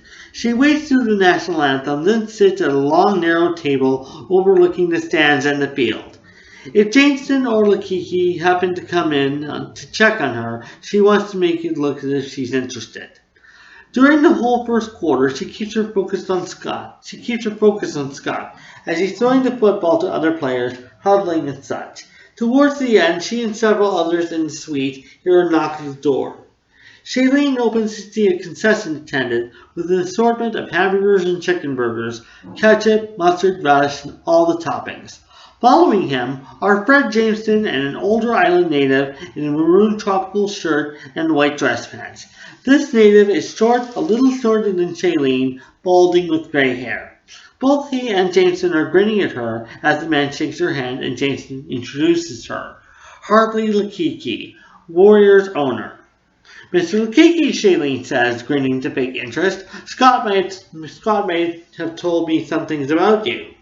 And I am enthralled to hear that a mayoral candidate's daughter is dating the Tsunami owner's younger son, Lakiki replies, then turns to Jameson. Fred, this relationship will make excellent public relations for both our football teams, and I am about to invest in this relationship as well, and make sure this all works out. They watch as the others in the suite fix up their burgers, then nod at Shailene to take one. Jameson takes a hamburger and puts everything on it, while Lakiki and Shailene take chicken burgers and squirt ketchup on them. As they eat, the owners offer Shailene to sit with them on the sofa. Now, I understand that although Neil Jameson is interested in you, your feelings are not exactly mutual, are they? Lakiki asks. Not really, but Fred Jameson's brother is really good friends with my father, and the two of them just may try to push Neil onto me, Shailene answers. If you ask me, this romance is about strengthening a 20 or 30-year friendship, and it's about politics first and foremost. These days, people who marry for political reasons have a higher risk of not making it to the finish line. I want a marriage that's all about love.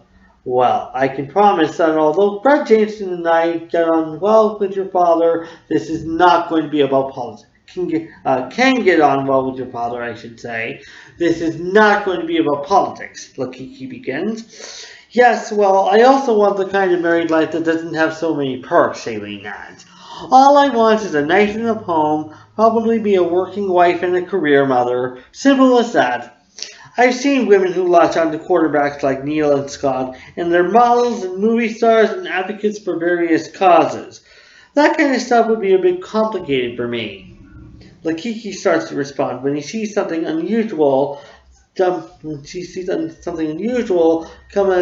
out of the blimp overhead. Numerous young people are jumping from the blimp, wearing sleeveless jumpsuits of scarlet red, white, jade green, sea blue, and orange. Shailene, Jameson, and Lakiki rush to the window to watch. Those who are in the stand flee into the suite, and Shailene can hear screaming from the open door. When everyone is inside, Lakiki locks the door to the stand. Shailene keeps looking to see the Kensington brothers, Rancourt and Clowder, jumping from the blimp last. She realizes the others are the fake superhuman Marshall brothers. She knows from multiple colors, but she doesn't say anything.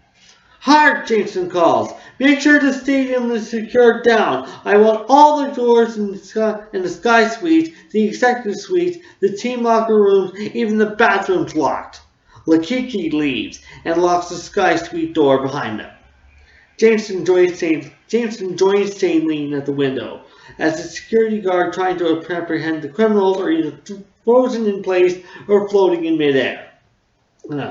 Even several warriors and torpedoes players and referees try to fight off the fake criminal brothers, but they get ninja kicked and thrown to the ground in return. Jameson glowers at Shailene and says, Now do you believe my brother, Shailene? Don't you see that this night vision you want is just as criminal as his brothers, and perhaps that Scott would be the much better match?"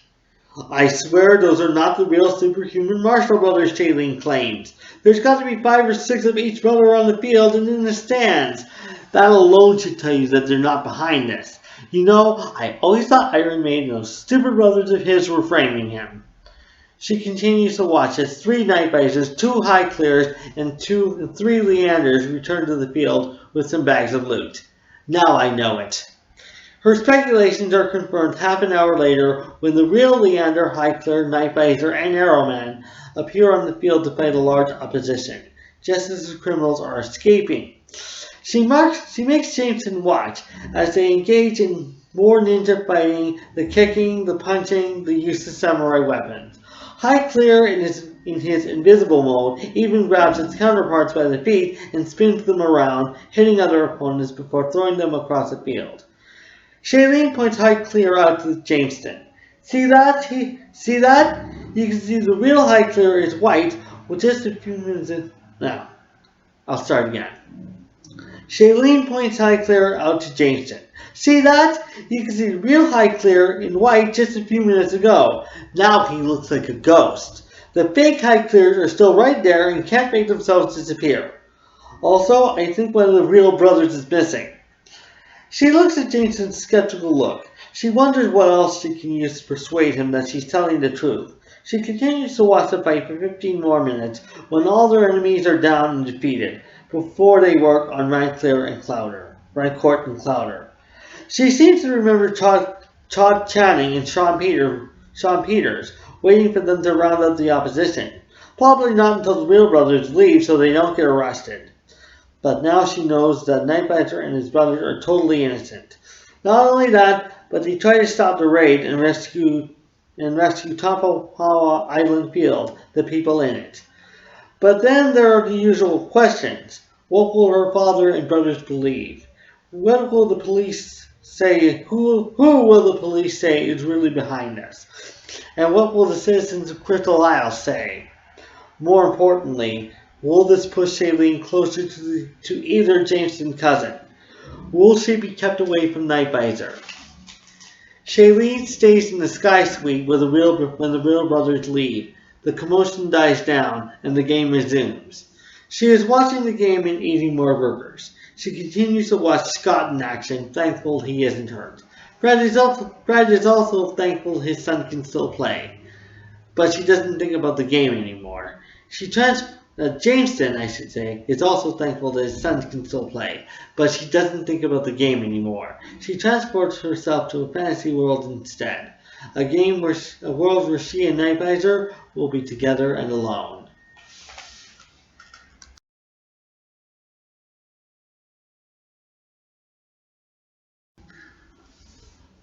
So, this is the 5th reading from Lovers in a Dangerous Time, and we skip all the way from chapter 9 to chapter 17. Now, in this excerpt, the inevitable happens. The superhuman Marshall Brothers finally get caught and arrested. This happens when they are trying to stop a crime that is completely different from the crime wave in which they're being framed. They succeed in protecting customers in a nearby coffee shop from getting robbed, but are caught by police at the wrong time when they assume that the brothers were the ones trying to steal, who damaged the shop and incited a riot. Detective Todd Channing knows otherwise and tries to prevent them from going to jail, but fails, and the police even fire a warning shot at him. Leander is about to say something when Technique comes running quickly into the dojo. "You guys," he calls, "I got a report about a holdup at the Java jungle on Graciana. Yet another group is holding people hostage." According to the report, these hooligans all have knives and sharp edges, aiming them at people. Suddenly, Todd gets a buzzing call and feels his waist for his pager. He retrieves it to check messages, then announces, "I'm getting the same thing on my pager. They're calling for other available units." "Then what are we waiting for?" Leander declares. "We need to get over there and put more criminals away." "No," Todd calls. "There are already cops on the scene there, and you could get arrested along with the others." "And yet we are in martial arts, and we're supposed to be the heroes to the city," Leander argues. It's our duty to save the people whenever they need help." "Leander, listen to me," Todd says.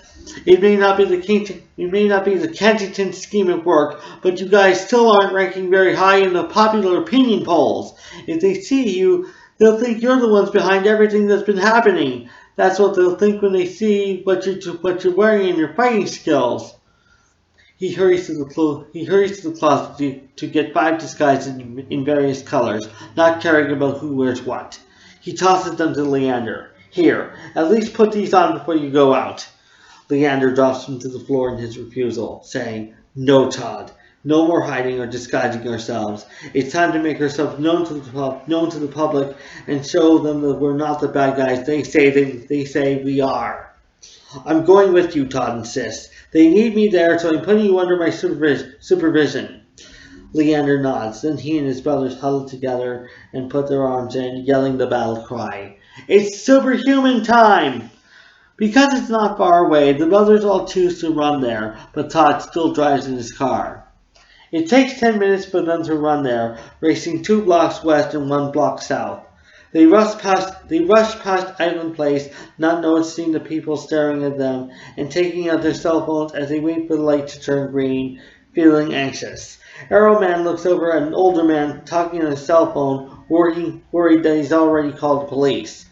"It's okay, sir," he calls back. "We're the good guys, and we're going to stop a hostage crisis." When they arrive, they see a dozen thuggish-looking college-age men in leather jackets and ski masks. 2 are standing at the front counter as terrified workers are filling plastic bags with money and expensive coffees. Another 2 are standing in different parts of the shops, seemingly yelling demands at customers all around them. Some of them are sliding wallets across the floor, and they just take them. Surfside prepares his metal surfboard. Arrowman prepares his archery gun. Highclere gets into invisible mode.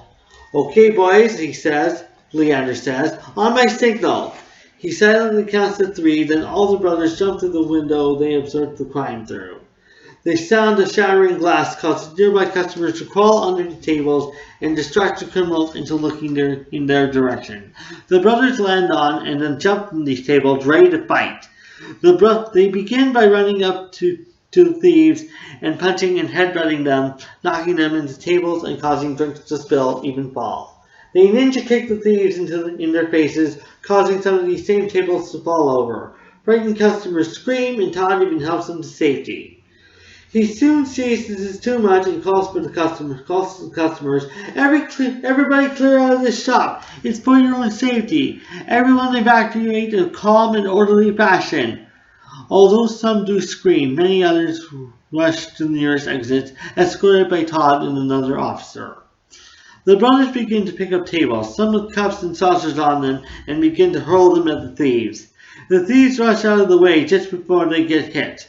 Before they can retrieve their weapons, Surfside and Arrowman retrieve theirs and begin hitting and shooting. One of Arrowman's arrows hits his targeted thief in the shoulder. Leander notices this as he battles another thief, then calls, "Arrowman! Couldn't find a nearby wall?" Then he looks around at the large windows in the shop and the fact that they are 15 feet from the north wall, the direction he is facing. Arrowman eyes another thief, facing the west wall. He aims for the collar of his leather jacket and fires another arrow. The arrow pierces through the leather without hitting the person, sending him hurling towards the wall. Arrowman is amazed. His new weapon works just like his old bow and arrow did. He whistles and says, "Wow, I can't believe my new arrows are just as powerful." Meanwhile, another thief has been knocked to defeat by Surfside's surfboard. Surfside smiles and says, "You finally give up?" The thief doesn't respond, just weakly puts his hands to his bleeding head. Feeling his question is being answered, he picks him up and takes him outside to Todd. Moments later, Arrowman brings out the thieves he shot with his arrows. "I think these ones can be booked," he says. I'll go help my brothers take care of the rest." Todd looks at the thief's head and the other thief's shoulder and says, "Okay, but I think these ones need medical help first. What did you do to them?" Surfside and Arrowman don't answer. They just go back inside to continue the battle. Surfside and Arrowman pick up their weapons again. Meanwhile, Leander is fighting more thieves with a katana blade in one hand and a quarterstaff in the other, swiping and hitting until two of them are standing with their backs against a baking display. Still in invisible mode, Highclere is crawling on the ceiling, looking at the thieves and still going towards where the display is. "Hey, you guys must be hungry," he calls from above. Then before Leander's sight, the thieves fall, their heads banging on top of the display as starting again. "Hey, you guys must be hungry," he calls from above. Then before Leander's sight, the thieves fall, their heads banging on top of the display as Highclere drops upon them. The glass is smashed, sending the display to the floor. The thieves are unconscious, so Nightblazer breaks from battling another one to focus on the two defeated. With his glasses still on, he can see Highclere in his invisible mode, gets him off, then activates his X-ray function to examine them. "Highclere, you definitely snapped some necks here," he calls. He and Leander take these two thieves and bring them to Todd to be placed under arrest. Soon, more officers arrive outside the Java jungle, and Todd is surprised to see both Goldsmith brothers. Todd goes up to them and the others, surveying the action inside. He says, "It's okay, they're just trying to restore order." Daniel surveys to see Nightblazer throwing one thief around, Surfside hitting two more with his surfboard, and Leander flipping another over with his quarterstaff, sending him crashing out the window. "Looks like they're doing more to trash the place," Greg says. The remaining thieves start to go at them with their knives, which the brothers dodge, so they resort back to kicking, punching, and throwing them overhead with their strength. They manage to kick some knives out of their hands, and making them drop others. Nightblazer holds one thief over his head with one hand and activates his communicator with the other to reach Todd. "Todd, we managed to drop all the weapons," he says. You need to get in here, pick them up. They need to go to evidence." Todd doesn't respond, just rushes into the coffee shop, quickly with rubber gloves on, retrieving the weapons. 5 minutes later, the fight is over, the thieves defeated. 6 officers rush in to arrest them, guns and handcuffs out. Highclere returns himself to visible mode. When the shop is clear, however, Leander, Highclere, and Nightblazer notice Daniel and Greg coming in with 2 officers, Todd going after them to try and stop them. "Attention, superhuman martial brothers," Daniel calls. "I'm afraid I'm going to have to put you under arrest as well." "Under what charges?" Leander demands. Daniel looks around the shop and motions for the brothers to look too. "Damage to public property, inciting a riot, as well as the criminal activity that's been happening for the months of September and October and up to 2 weeks ago." "Now hold on," Highclere calls. "We were not responsible for any of the crimes that have been happening lately. If anything, we were only trying to stop what we could." "Really?" Greg replies. "That story about you cloning yourself sure was believable. If anything, I say that you cloned yourselves 3 or 4 times about 2 months ago and went to different parts of the city." And what other lies did Jameson tell you?" Nightblazer demands. "What lies has he been spreading around Crystal Isle and telling entire police departments?" "You know it's not in our nature to commit crimes," Leander says. "Ask Todd. You saw us battling these imposters at the supermarket on Marlin-Leda. We had to leave some team members behind so people wouldn't be so confused. Do you mean to tell us that you can't tell a bunch of gang members wearing our clothes from the real thing? How blind are you, and why are you so blinded? Why have you blinded the rest of the Crystal Isle Police Department? Todd is standing at the entrance of Graciana when he overhears Leander's protest. He enters quickly and calls, "Leander's telling the truth, Danny. You were with me and Sean when we arrested those gang members wearing their clothes that night after the real brothers fought them and won. How much more proof do you need that they are not the ones behind it? And the more those fake brothers have been staying away, the more I'm convinced that it's the Kensington family behind this whole operation. Listen, we have orders from the mayor to turn you all in and bring you to justice," Daniel says. Then he motions 5 available officers to put them in handcuffs.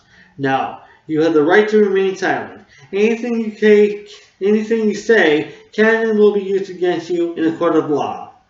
Todd leaves the Java Jungle defeated and dejected.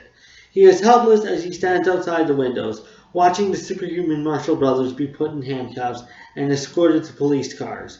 He looks around at the crowd who were enjoying coffees and conversations before the battle. None of them applaud. They all just whisper about this to each other. Then he looks at the back seat of his car, thankful that no brothers are occupying it. He goes to find the car Leander is in and sees the back window rolled down. He says, "Leander, don't worry. I'll consult Master Abraham and the district attorney to get you out of this. This is all just a big mistake based on some vicious media gossip." He is soon interrupted by a hard tap on the shoulder. He turns to see Daniel ready to confront him. Daniel jabs a finger into Todd's upper chest and says, As for you, we'll see what Chief Mariki has to say about this. You're treading on some real thin ice here, you and Sean Peters." Todd doesn't respond to this hard-nosed attitude. He thinks about Paradise Lost instead. As the cars start to drive away, he says to himself, "When were you ever a cop, Charles Jameson? You're just a loudmouth media talking head. If you think you're getting away with this, you've got something else coming."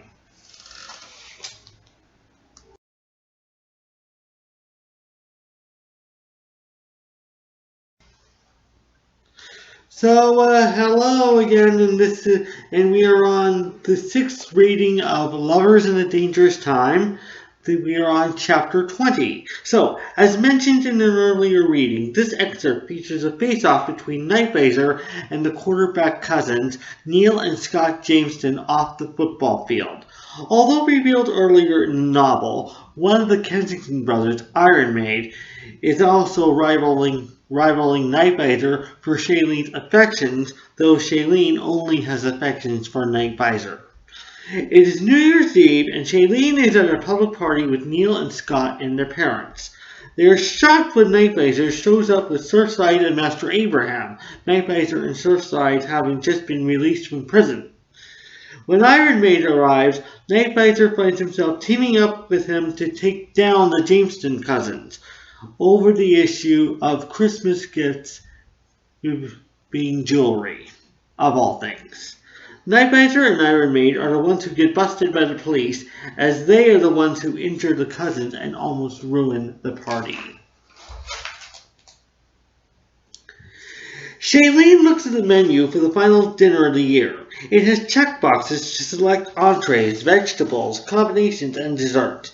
Shailene selects a chicken a la king, asparagus and carrots, and a slice of what they call the most sinful chocolate cake.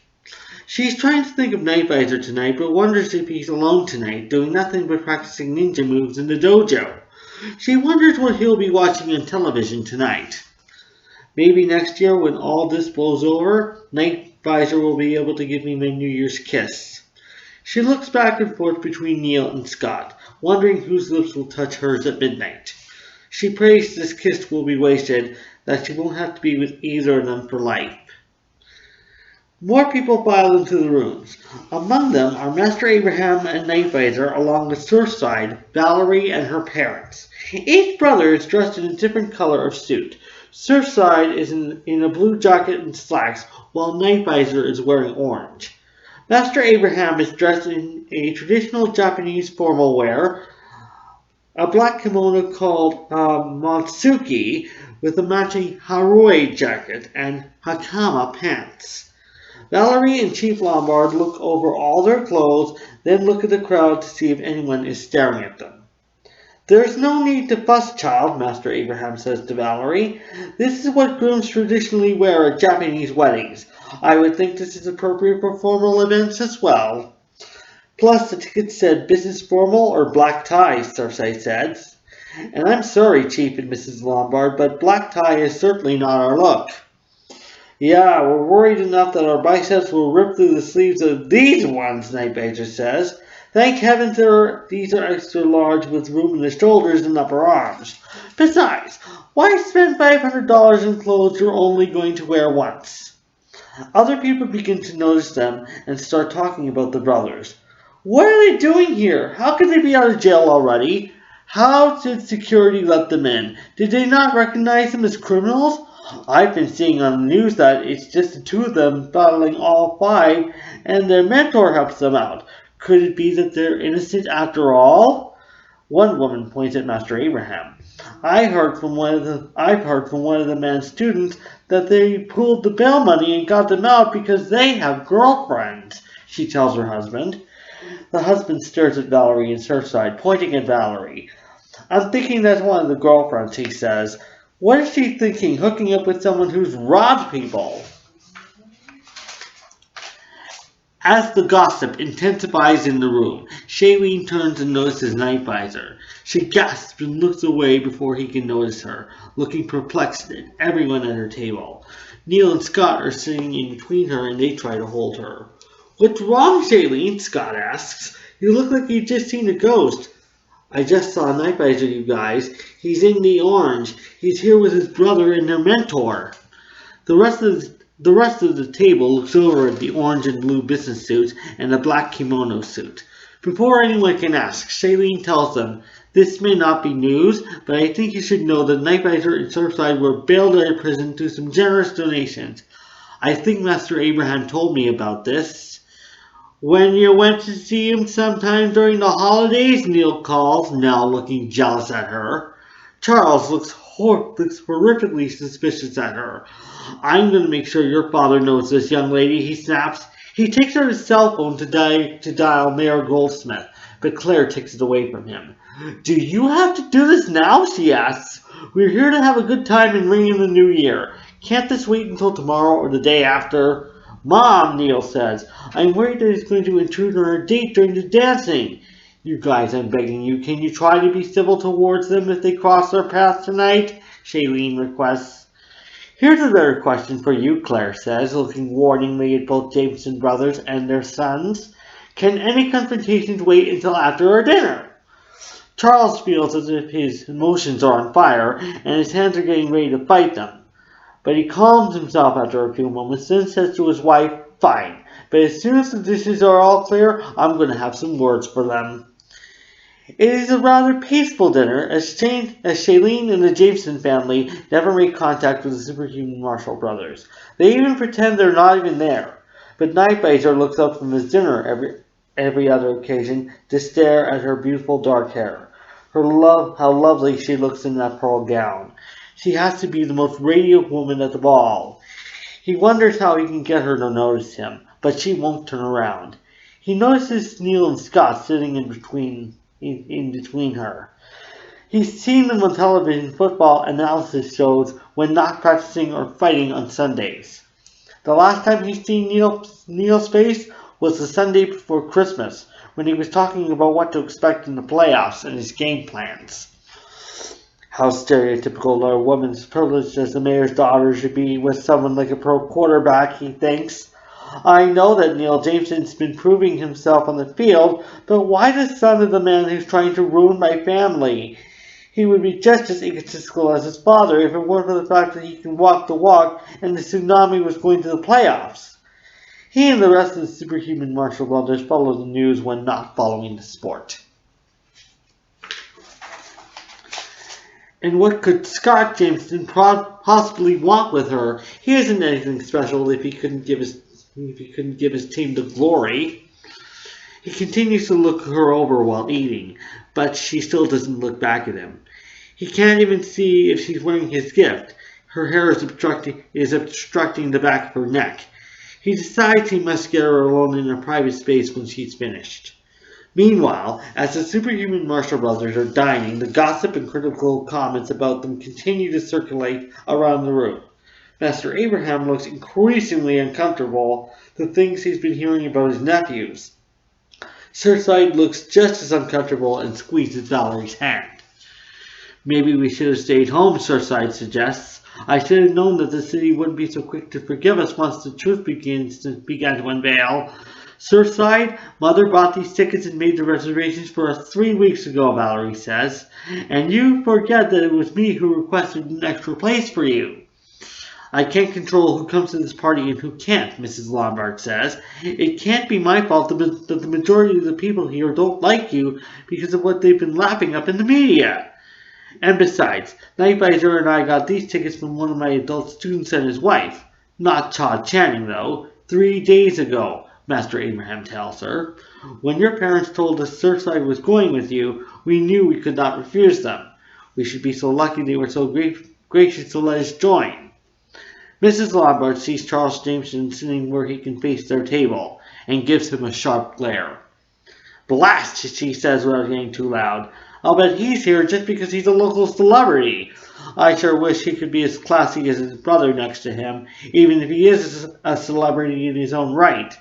But the way they fawn over their sons for Shailene Goldsmith is disturbing. People aren't exactly going up to them and talking to them, Chief Lombard says. They're not even asking Neil and Scott for autographs. I suppose it will happen later, though, as people have their desserts. He looks around at all the women, younger and older, at the gala. Speaking of the boys,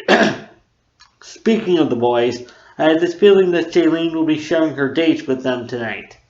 Nightvisor looks at Shailene as if he now has the opportunity. That is simple. I must stay and kiss her at midnight. Dessert comes at 7:30, just as the live band is starting up. Shailene's table is served just before Nightvisor and Surfside, and she stays at the table for just 10 minutes before she excuses herself and leaves. Nightvisor watches her walk out and quickly gets up to follow her. Don't let them throw away my cake, he calls to Surfside and Master Abraham before he disappears. In the hallway, he sees her walking 10 feet ahead, trying to look for the washrooms. He calls her name and she turns. He puts on his glasses for a close-up on her neck and confirms she isn't wearing the gift he gave her. Nightvisor, she calls back. Then they walk toward each other, meeting each other just several feet away. She touches the choke chain and the tiny football necklace. The Jameson cousins gave this to me, she tells him. And yet, they would look lovely on any other outfit but this beautiful one, she says. A woman dressed as an angel tonight should not be wearing so many ridiculous colors. It makes her look like a fool. He takes her handbag, opens it, and discovers the diamond and pearl necklace and bracelet. He puts it back and takes her to a unisex bathroom in the hallway on the right. Once there, they stand in front of the mirrors, and he proceeds to take off the jewelry from Neil and Scott. He reaches into the bag, pulls out his diamonds and pearls, and puts them on for her. He fastens on the necklace in a passionate, romantic fashion, just as he did when he first gave it to her. When the new items are on, Nightvisor slowly turns Shailene towards the mirror. He brings her hands up so they cross her breasts, her showing the bracelet in her reflection. You look so much better, so much lovelier, he says. This is how you glow in a fashion statement like this on New Year's Eve. Now, if you stay with me for the rest of the night, we can make this a New Year's Eve you will never forget. He takes her hand and walks with her back to the conference halls. Suddenly, she can't wait for it to turn into a huge ballroom and dance with Nightvisor all over the place. Just as they are about to go in, however, they see Iron Maid coming in from the hallways in the opposite direction. He stops just a few feet from the doorway and becomes shocked and dismayed to see his intended love on his main nemesis' arm.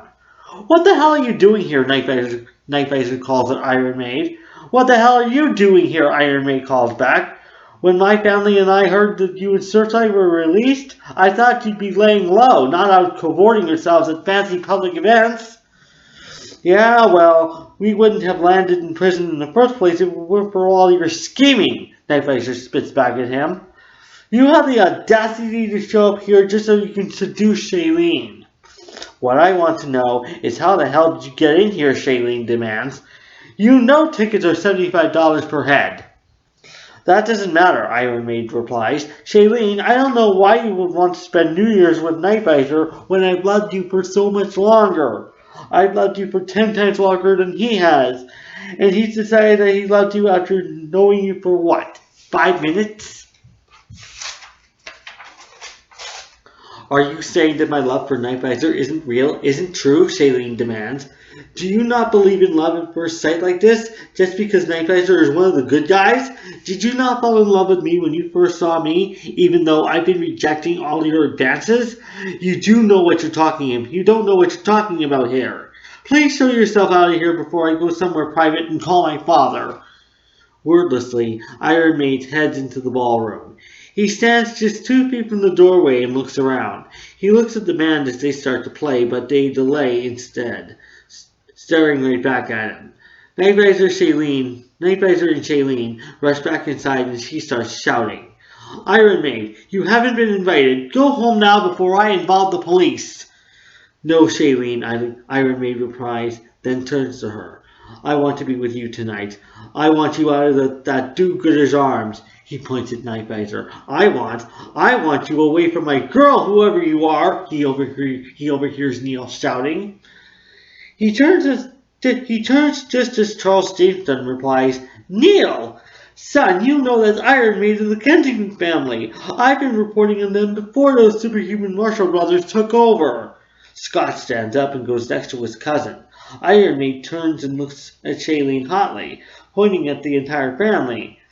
"So this is who you're with tonight?" he demands. "I'm trying to prove myself worthy to you, and you still throw me over for some stupid civilians?" While he talks, Scott looks harder at Shailene and notices she's not wearing their jewelry. Neil also notices this and looks back and forth between Nightvisor and Iron Maid, wondering who gave her that replacement necklace and that bracelet. Before Shailene can respond to Iron Maid, Scott calls to her and points at her neck and wrist. He asks her, "Shailene, who gave you that? And what happened to the stuff we gave you?" Shailene looks down at her gown and says, "I'm sorry, Scott, but that warrior's choke chain did not go with the dress I'm wearing." She wants to tell Neil that the necklace he gave her is too ugly, but decides not to. Before she can even think of anything else, Neil quickly leaves his chair and lunges towards Shailene. He grabs the new necklace and yanks it from her neck, diamonds and pearls flying all around her. Nightvisor and Shailene get equally upset and angry, but it's Shailene who is emotional. Before he can get to the bracelet, Nightvisor steps in between Neil and Shailene to stop him. "Leave her alone," he orders. "She may be here with you, but she wants to be with me." Neil shoves him, causing him to back into Shailene, and she almost falls. Nightvisor shoves him back harder with his strength and punches him twice as hard. Both Jameson brothers look horrified and angry at Nightvisor, then look hotly at Surfside and Master Abraham. They get up to help in the defense, but Valerie and her parents try to stop them. "Please don't get involved," she begs. "Not only will you get us thrown out, but you'll get everyone despising you again." Iron Maid decides to become Nightvisor's ally here. He turns to Surfside and the rest of the crowd and calls, "Don't worry, Nightvisor and I have this." With that, he picks up Neil and Scott and hurls them toward the wall, nearly crashing them into the band. Iron Maid and Nightvisor form a tag team and start ninja kicking and punching the cousins. They are injured, but still strong enough to fight back. They retaliate by punching and hitting them themselves. Iron Maid picks up Neil and throws him all around the room, crashing him into a few tables, terrified partygoers running out of the way. Meanwhile, Nightvisor gives Scott uppercut punches and flying kicks. He wants to do roundhouse kicks, but there isn't enough room with the tables and chairs around him. He jumps up high, flipping over Scott. He punches and headbutts him in the back, then turns around just as he falls forward. He uses his hands to keep from falling, then gets back up and begins to hit and shake him. Soon, Nightvisor and Scott are hitting each other in the heads, Nightvisor giving extra punches in his chest and stomach. Scott is now starting to feel pain, just as Neil is, but Nightvisor feels he needs to be hurting enough to back off from Shailene. He picks Scott up over his head and spins him around a few times before throwing him across the room. Iron Maid notices this as Scott is thrown in his direction. He crashes into a table, knocking it over, sending dishes and electric candlelight crashing on the floor. Iron Maid gets inspired and picks Neil up again, just as Nightvisor grabs Scott. With their strength and large brains, they continue to throw the cousins around as if they're rag dolls. A few women are screaming as Neil and Scott are hurled in their directions, and more tables are crashing, people running away to avoid getting hit. Master Abraham, Surfside, and Valerie feel helpless to stop them, as they even witness Scott crashing into a table next to them. But Surfside feels compelled to try. He stands up and yells, "Nightvisor! Nightvisor, stop this immediately! You and Iron Maid are wrecking the party!" Neither one listens to him in their anger and determination. In between the throwing around, both Nightvisor and Iron Maid punch and kick the cousins ninja style. Meanwhile, several partygoers leave the room quickly and call for security. Some go to look for officers, while others activate their cell phones. About 5 minutes later, both Neil and Scott are thrown out of the ballroom. Nightvisor and Iron Maid rush out to grab them by the collars of their suit jackets. With clenched teeth, Nightvisor asks, "So, are you going to leave Shailene Goldsmith alone? Are you?" But she's our girl, Scott stammers, now looking terrified of him. Nightvisor punches him in the face, grabs the collars, and brings his face closer. "She's not your girl. She's not your cousin Neil's girl. She loves me. She belongs to me." Iron Maid gives him the seriously disapproving look. "Think again, Nightvisor," he calls. "Shailene is going to end up with me by the time this is all over. You'll never prove yourself in the eyes of the law, especially not after tonight.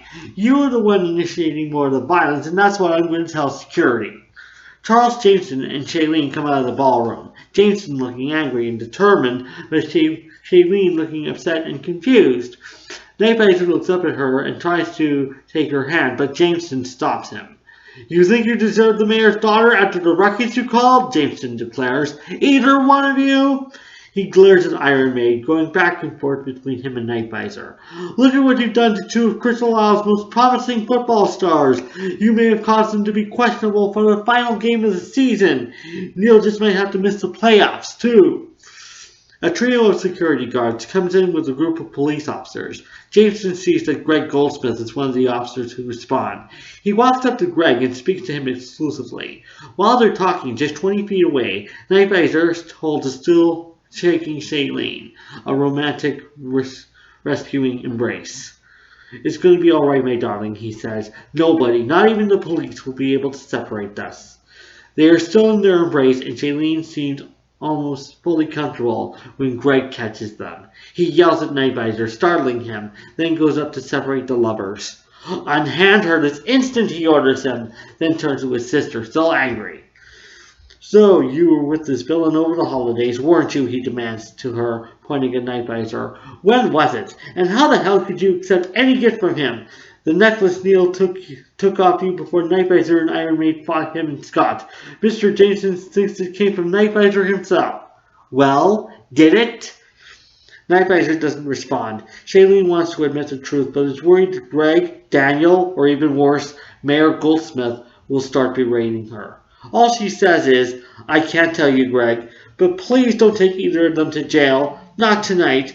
They were only trying to get me away from the Jamesons." Charles Jameson is shocked to hear this confession from her.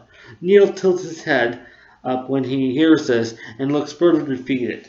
But Shailene goes up to him and Scott and says, "I'm sorry, Neil and Scott, but I don't love either of you. How many times do I have to say this? I don't want to be married to a pro athlete. But lest all your obligations leave me lonely during the season. And Greg and Mr. Jameson, there's nothing you can say or do that will change my mind." This is a foolish decision, Shailene, Jameson yells. You're throwing away someone who will provide for you with his talent for a lifetime of criminal despondence. I will make sure this makes Paradise Lost this Saturday night. Greg looks at both Night Visor and Iron Maiden and says, out of respect for my sister, I will order that you not be taken to jail for this. But you both will be charged with disturbance and assault. You both are to leave the premises and go home. Now, or I will make sure you are back in prison with your brothers, Night Visor. Greg then turns to Shailene and adds, I will make sure that our father knows about this and probably what you did at Christmas. You likely went to the Golden Katana before you went to see him and Mom, and you never told them. If Dad tells you to leave Night Visor this time, I want you to listen to him. He's just shown you tonight that he's no good for you. Surfside Master Abraham came out of the hallway, having picked up all the diamonds and pearls from Shailene's necklace from the floor. Shailene puts them all in Night Visor's hands. Officer, can I speak with my brother and my sensei for just a few moments? Night Visor requests. Fine, but I will have officers escort you out, Greg answers curtly. Night Visor focuses on them and says, Surfside, Master, I'm so sorry I spoiled all our chances tonight. I only wanted to see Shailene. I only wanted to be with her tonight. I don't care how reputable Neil and Scott Jameson are. She doesn't belong with them. She told us many times that she doesn't want them. Neil shouldn't have destroyed the necklace you gave her, Surfside says. You probably couldn't hear, or maybe it was just muffling, but Shailene was just yelling at him about it. Then she started fighting with Charles Jameson. She was just wrapping up when she came out here. They don't have long to wait when more officers march up to the crowd, ready to take Night Visor and Iron Maid out. Before Night Visor leaves, Shailene begs, just let me hold him one more time tonight before you take him away. He was only trying to protect me, I swear. With that, she throws herself into his arms, and they hold each other once more. She and Night Visor don't speak to one another. She silently tells him not to. She knows her touch should be enough for him. They look into each other's eyes, and she sees his sincerity. It's not midnight yet, but they do kiss longingly. Iron Maid is immediately taken away. A backup officer ordered for Night Visor waits rather impatiently for him and Shailene to part their lips. They don't. Both of them wanting to go for the kiss they'll always remember. After a few moments, the officer grabs Night Visor's shoulders and breaks him away from Shailene, and roughly escorts him out of the convention center. Come the final game weekend, Neil and Scott still haven't recovered from their injuries. Both have indefinitely been declared out for these games.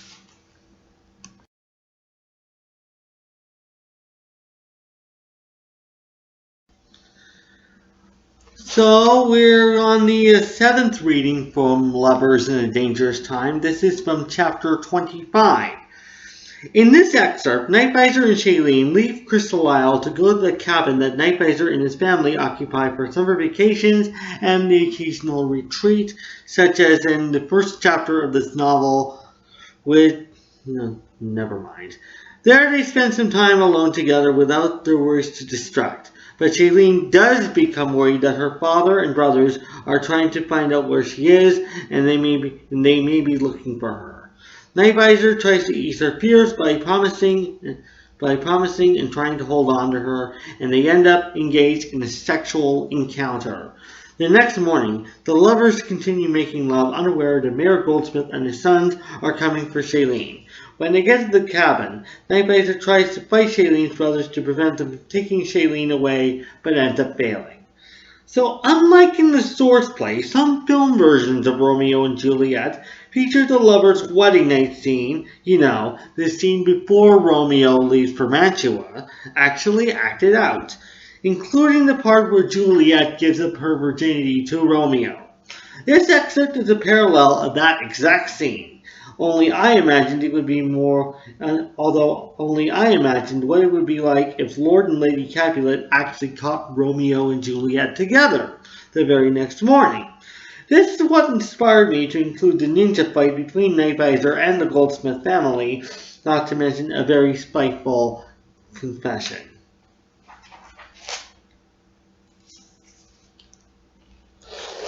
That evening, after they finish dinner, Shailene and Nightvisor find themselves standing in the living room in each other's arms, wondering what they're going to do. There is no television, stereo, or fireplace, so Nightvisor starts to leave to build a campfire. Shailene stops him when she spies the bearskin rug in the middle of the living room. It may not be like in the movies, but we can still make it as real as possible, she says. She moves the coffee table out of the way so there is enough room for them to lay down. She gets down on her knees and brings him down with her, kissing him all over his mouth. They mutter various intimate comments at each other, even if they don't make sense. Nightvisor doesn't care if they make sense. All he cares about is the fact that he's in her company. And as he wraps himself around her, giving her the feeling of his intimate body, all she thinks about is the fact that she's in his company. As the evening goes on, some troubling thoughts begin to get inside Shailene. Her father and brothers. What if they are looking for her? She never told them she was going anywhere, and she wouldn't dare tell them about her plans to be with Nightvisor. Supposedly, Neil and Scott wanted to surprise her by showing up at her place last night. They showed up again today and told them she was missing. She wonders if the Goldsmith family does have a cabin here, and they know about this one. She grabs onto Nightvisor in fright. Nightvisor notices, but doesn't question her about it. She keeps kissing her lips, longer and more intimate, then says, "Don't worry, Shailene. Nothing will go wrong as long as you're with me, I promise." She keeps looking away from him, with looking out to Crystal Isle on her mind.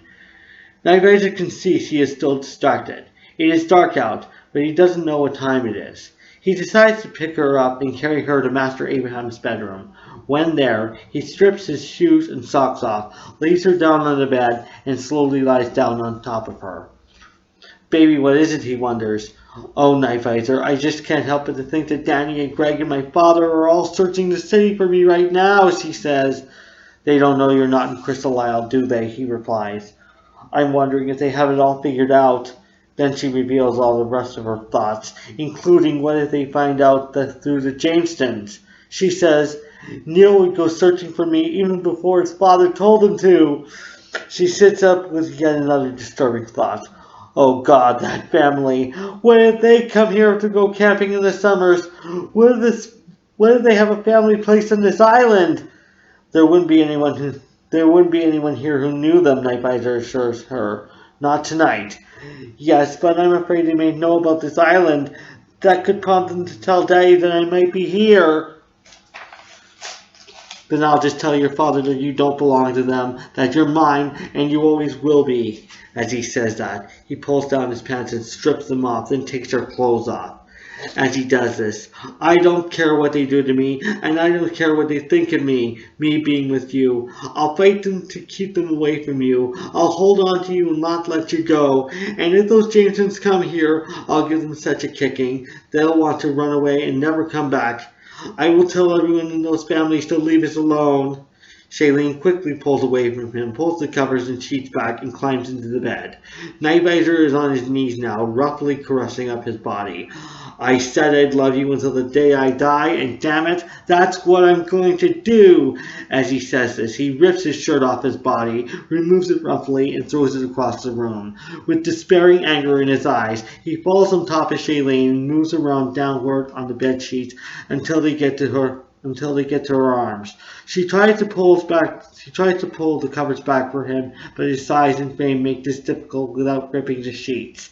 Instead, he brings her up, kisses her in a rough passion before throwing her back down on the bed. She is still clad in her bra and underwear. He thinks she looks beautiful in it, but is still tempted to remove them.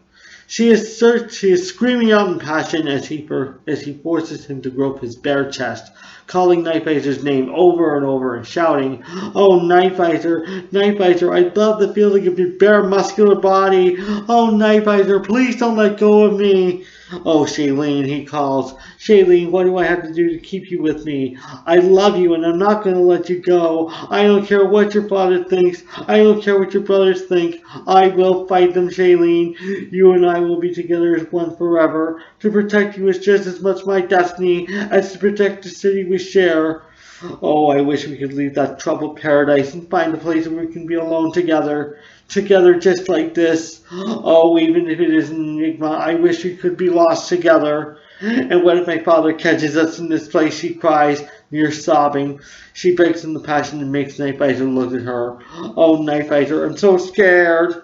He holds her even tighter. Then let me take away that fear. Your fear of your family is making your beauty and masking your beauty and make you forget where you are. You are alone with me, the way it should be, and you should never worry when you are alone with a man as brave and strong as you make me.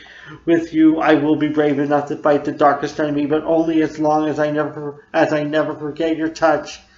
He caresses his hands up and down her back and places them upon his chest. She caresses all the way up and down his back, then up again until she is rubbing his shoulders. She can't let go of those big muscular shoulders. Shailene is suddenly getting warmer and loving this feeling. She turns her head so her nose is in his pectoral and starts to kiss his flesh softly. He kisses the top of her head and strokes her hair. She tries to push the sheets back with his legs and feet so he will crawl into them. He helps her, and he breaks away from her to cover the both of them up. When they are covered, they resume their lovemaking, slow at first, but Nightbiter makes himself increasingly rougher, just as rough as he was before. I will love you until the day I die, he tells her, repeating it over and over. Then, oh, Shailene, say that you will be mine as I want to be yours. Say it! You already know that I'll be yours, she cries out. I want to be yours, but please promise that you will never leave me. You know I won't leave you, he calls in between kissing her. I don't leave the women who mean everything to me. That is a promise I will keep until my dying day. They keep kissing each other all over their bodies, saying nothing but each other's names, rolling over and changing position in their romantic and desperate passion. They don't know how much longer they keep it up, and they don't care, but Shailene prays that Nightbiter will never stop for this whole night. She doesn't know what time it is when she wakes the next morning. There is no alarm clock. But she sees it is daylight out, and Nightbiter is asleep. She gets out of bed, retrieves some clothes from her suitcase, and heads for the bathroom. When Nightbiter awakens, he feels Shailene's side of the bed to find it empty. He awakens to the faint sound of a shower nozzle running. Shailene, he calls. Shailene, where are you? He hurries to his suitcase for another pair of underwear, putting it on. He takes another shirt and another pair of pants and heads to the bathroom. There he sees Shailene has forgotten to lock the door, but he opens it slowly. He is attracted to the silhouette of her body in the shower door. He creeps closer, trying not to make too much noise, setting his clothes on the floor. In the shower, Shailene feels a presence in the bathroom. She opens the door wide enough to see Nightbiter standing there. Nightbiter, she exclaims. Oh, it's only you. Listen, I know you must be waiting for the shower, so as soon as I'm done you can have it. But maybe you should wait until the steam dies down. Oh no, he says, you're not doing this without me. He strips his underwear off and steps in, and they continue making love in the shower, kissing and caressing each other as the water falls upon them. Meanwhile, on the southeast bridge, Mayor Goldsmith is heading towards the camping spot with Daniel and Greg, determined to get Shailene back. Unbelievable that your sister would just sneak out of the city like this, Mayor Goldsmith fumes, and all to be with that Nightbiter. I buzzed her apartment yesterday morning and there was no answer, Daniel says. I went inside and knocked on the door. Still nothing. I called out her name until I attracted her neighbors, and several of them told me she was out of the city for the weekend.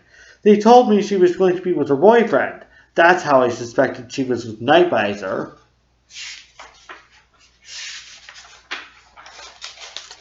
There are no words to describe how furious I am. Well, if she's going to keep defying me like this, then I'm going to take away her independence. Are you going to make her live with you and Mom? Greg asks. No, I'm too mad at her to take her in. Oh, she'll be living at home until she's married. You better believe that, the mayor replies. And it will be to Neil or Scott Jameson. Fortunately, we can add kidnapping to Nightbiter's record. Why, when I called Charles Jameson to tell about Shailene's disappearance, he vowed to take this to his show, and I'm right glad he did. Brilliant update he did, that fellow. I hope this convinces her to leave that dastardly criminal once and for all if she doesn't want all of Crystal Isle to shun her and destroy her own reputation. He looks over at Daniel, who's holding a sheet of paper. Daniel, what vehicle are we supposed to look out for? A 1956 Cadillac, white, Daniel answers. License plate reading Tech Geek. Fortunately, I also have this description of the family's cottage. I just hope this thing can withhold all the plants and trees and vegetation on this island. When they reach the island, When they reach the island, the limousine drives all around to look for the cottage or the car. Daniel rolls down his window to look out for both. After driving for nearly half an hour, Daniel finds the parked car top up with the Tech Geek plate at the back. The brothers and their father get out themselves, and Mayor Goldsmith instructs the driver, park this further down the road. The car drives off, and the brothers rush to the front door like a SWAT team trying to break it down. Nightmare and Shailene are already out of the shower, dried, and Shailene is changing into a floral dress when they hear the crash coming from the front hall. She is immediately frightened, and Nightvisor quickly locks the bathroom door. Neither of them dare to say anything, just hold on to each other, Nightvisor using his bravery to console her. He looks back at the door, ready to fight anyone who bursts in. In the hallways, they hear Daniel's voice coming from Master Abraham's bedroom. Dad, he calls, both suitcases are here, and look at this bed, all messed up. None of the others are like this. I think they must have slept together or something. Shailene holds on to Nightvisor closer, too frightened to say anything. She looks all around the bathroom, then at Nightvisor, wondering if this is the last time she'll see him. Suddenly, there is a banging on the bathroom door. Slowly, Shailene approaches it and forces herself to unlock it. When she opens it, she is so shocked and horrified to see Mayor Goldsmith. Daddy! She screams in fright, but her father grabs her arms before Nightvisor can react. Fortunately, Nightvisor is able to grab and hold on to her shoulders, and they engage in a tug-of-war. Shailene frees one of her arms, and Nightvisor quickly grabs onto her free arm. With his strength, he is able to pull her away from her father and back towards him. Leave her alone, he yells at him. You're not taking her. She's mine. They engage in another tug-of-war where Mayor Goldsmith snatches his daughter back. Meanwhile, in the hallways, he sees Daniel and Greg packing up all of Shailene's things to be put in the limousine. Nightvisor quickly leaves the bathroom, takes hold of Greg by the neck, and throws him over his shoulder, making him drop her makeup bag. Daniel immediately takes out his taser and handcuffs, but Nightvisor kicks him out of his hands quickly. The brothers soon begin their own martial arts training, engaging in the battle for Nightvisor to protect his love. In the bathroom, Mayor Goldsmith is shaking his daughter and yelling at her. I'm only going to ask you one more time. Did you and Nightvisor have a sexual encounter? Nightvisor overhears this and rushes back to the bathroom, ready to answer on her behalf. Yeah, that's right, he yells at the mayor. I want your little girl. I did it because I love her, and I don't care what you think. Mayor Goldsmith throws his daughter aside and quickly grabs Nightvisor by the shoulders. Listen, you maggot, he says through his teeth. I'll be damned if I'm going to have a criminal for a son-in-law, especially one who's causing havoc all over Crystal Isle. I want better for my daughter. She is not yours and never will be yours. Is that clear? Now I want you to stay away from her, and you will never come around our family again. Do you understand? Minutes pass, and Daniel and Greg call from the front hall. Dad, we're ready! The limo's coming around to pick us up. Mayor Goldsmith grabs Shailene both arms and forcefully takes her out of the cottage, Shailene screaming Nightvisor's name. Don't you dare come after us, Mayor Goldsmith yells at Nightvisor. Just as Nightvisor starts after him, Daniel comes back inside and closes the door to trap Nightvisor in the bathroom. He pounds on the door and even tries to break it open with his body strength, but Daniel's willpower and determination to keep him barricaded is stronger. When the limousine is at the cottage, Daniel rushes out towards it. Nightvisor opens the door and rushes out just as Mayor Goldsmith is filing her in. Daniel quickly jumps in. Just as Nightvisor rushes outside the cottage, the limousine drives away. He calls Shailene's name over and over in desperation, but he realizes his love is already gone.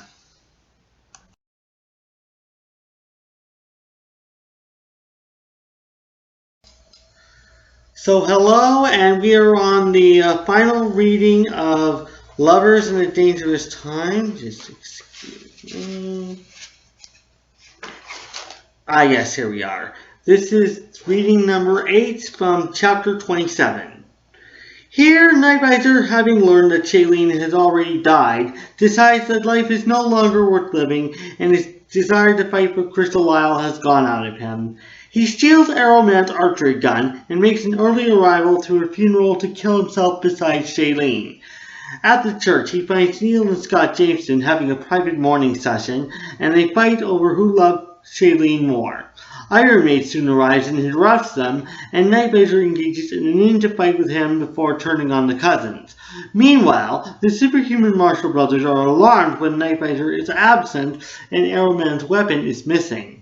Back at the church, Nightvisor makes a final tragic speech before starting to take his own life. To his surprise, Shailene wakes up, but he declares that they both must die to save their love. Nightvisor's brothers and uncle/sensei arrive just in time to stop him and intervene, but Nightvisor's fears of losing Shailene again prompt them to decide that the lovers must leave Crystal Isle immediately. This scene actually both parallels and contracts Romeo's death scene in the source play. What starts as a suicide turns into an attempted murder-suicide, I should say. But I knew that if people were to read this and see Nightvisor and Shailene, they would have seen Nightvisor and Shailene both die, I should say. They would object because it was too close to Romeo and Juliet, so I decided to go for a much sweeter ending, where they are together and their love is no longer star-crossed, but more free and legitimate. There is a certain part of the scene that you might find far-fetched, but just remember this. Another romance action adventure saga writer managed to get away with making a vampire sparkle in the sunlight.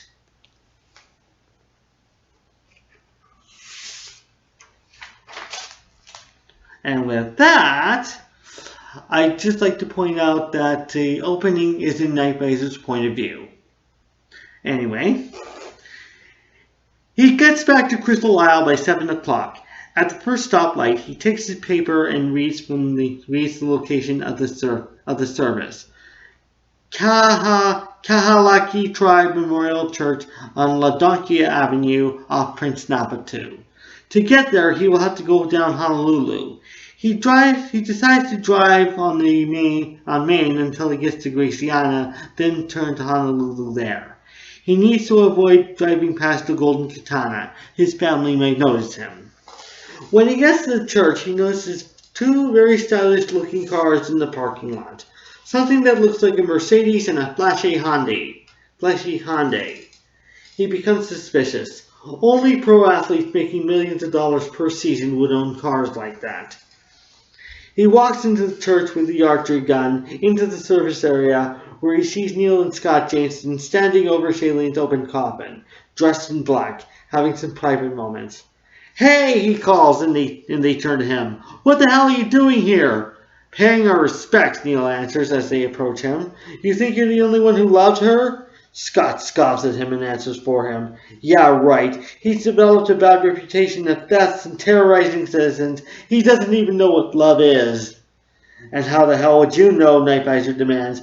"You must think that you're wholesome and saintly, but I still know what you did to disgust her that one time early in the football season, and yet I know by looking at her that you could never impress her with what you do." "Her love for you was purely out of rebellion, and you know that," Scott says.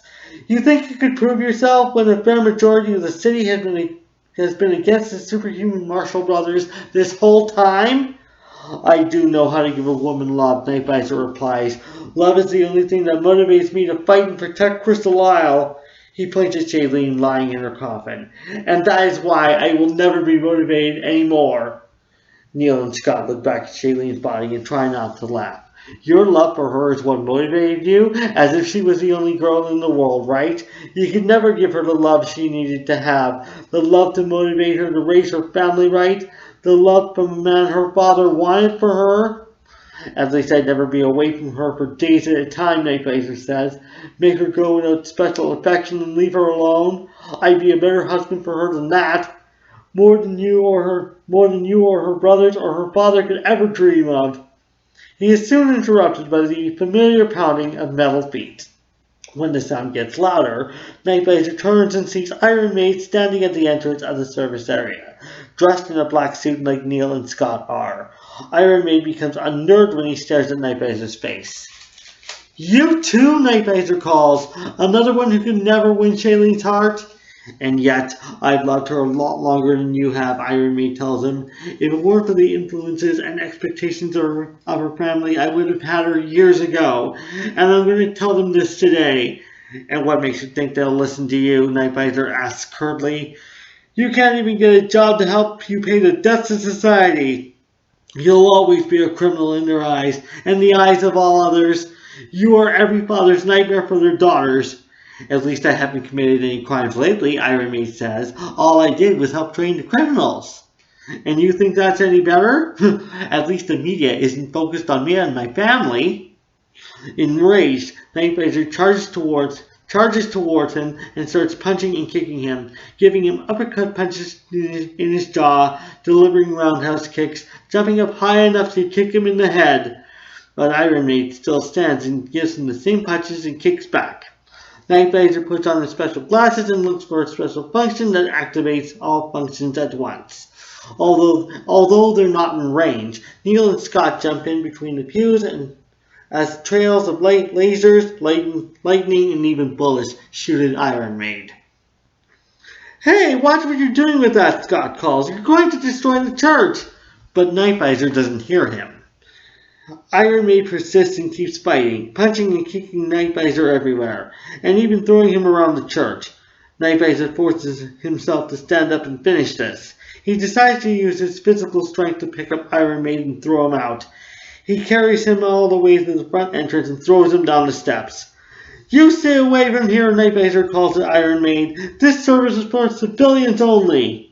A few feet away, he notices a landscaper cleaning up a grassy area and points at Iron Maid. He calls some instructions. "Make sure that trash is properly disposed of." He slams the doors in front of him. He returns to Neil and Scott, who are standing close to the aisles, standing in front of the coffin to block Nightblazer's way. Just as he did to Iron Maid, he charges towards the cousins and starts punching and kicking them, hard enough to leave them defenseless. "She doesn't belong to you," he yells at them. "She never did!"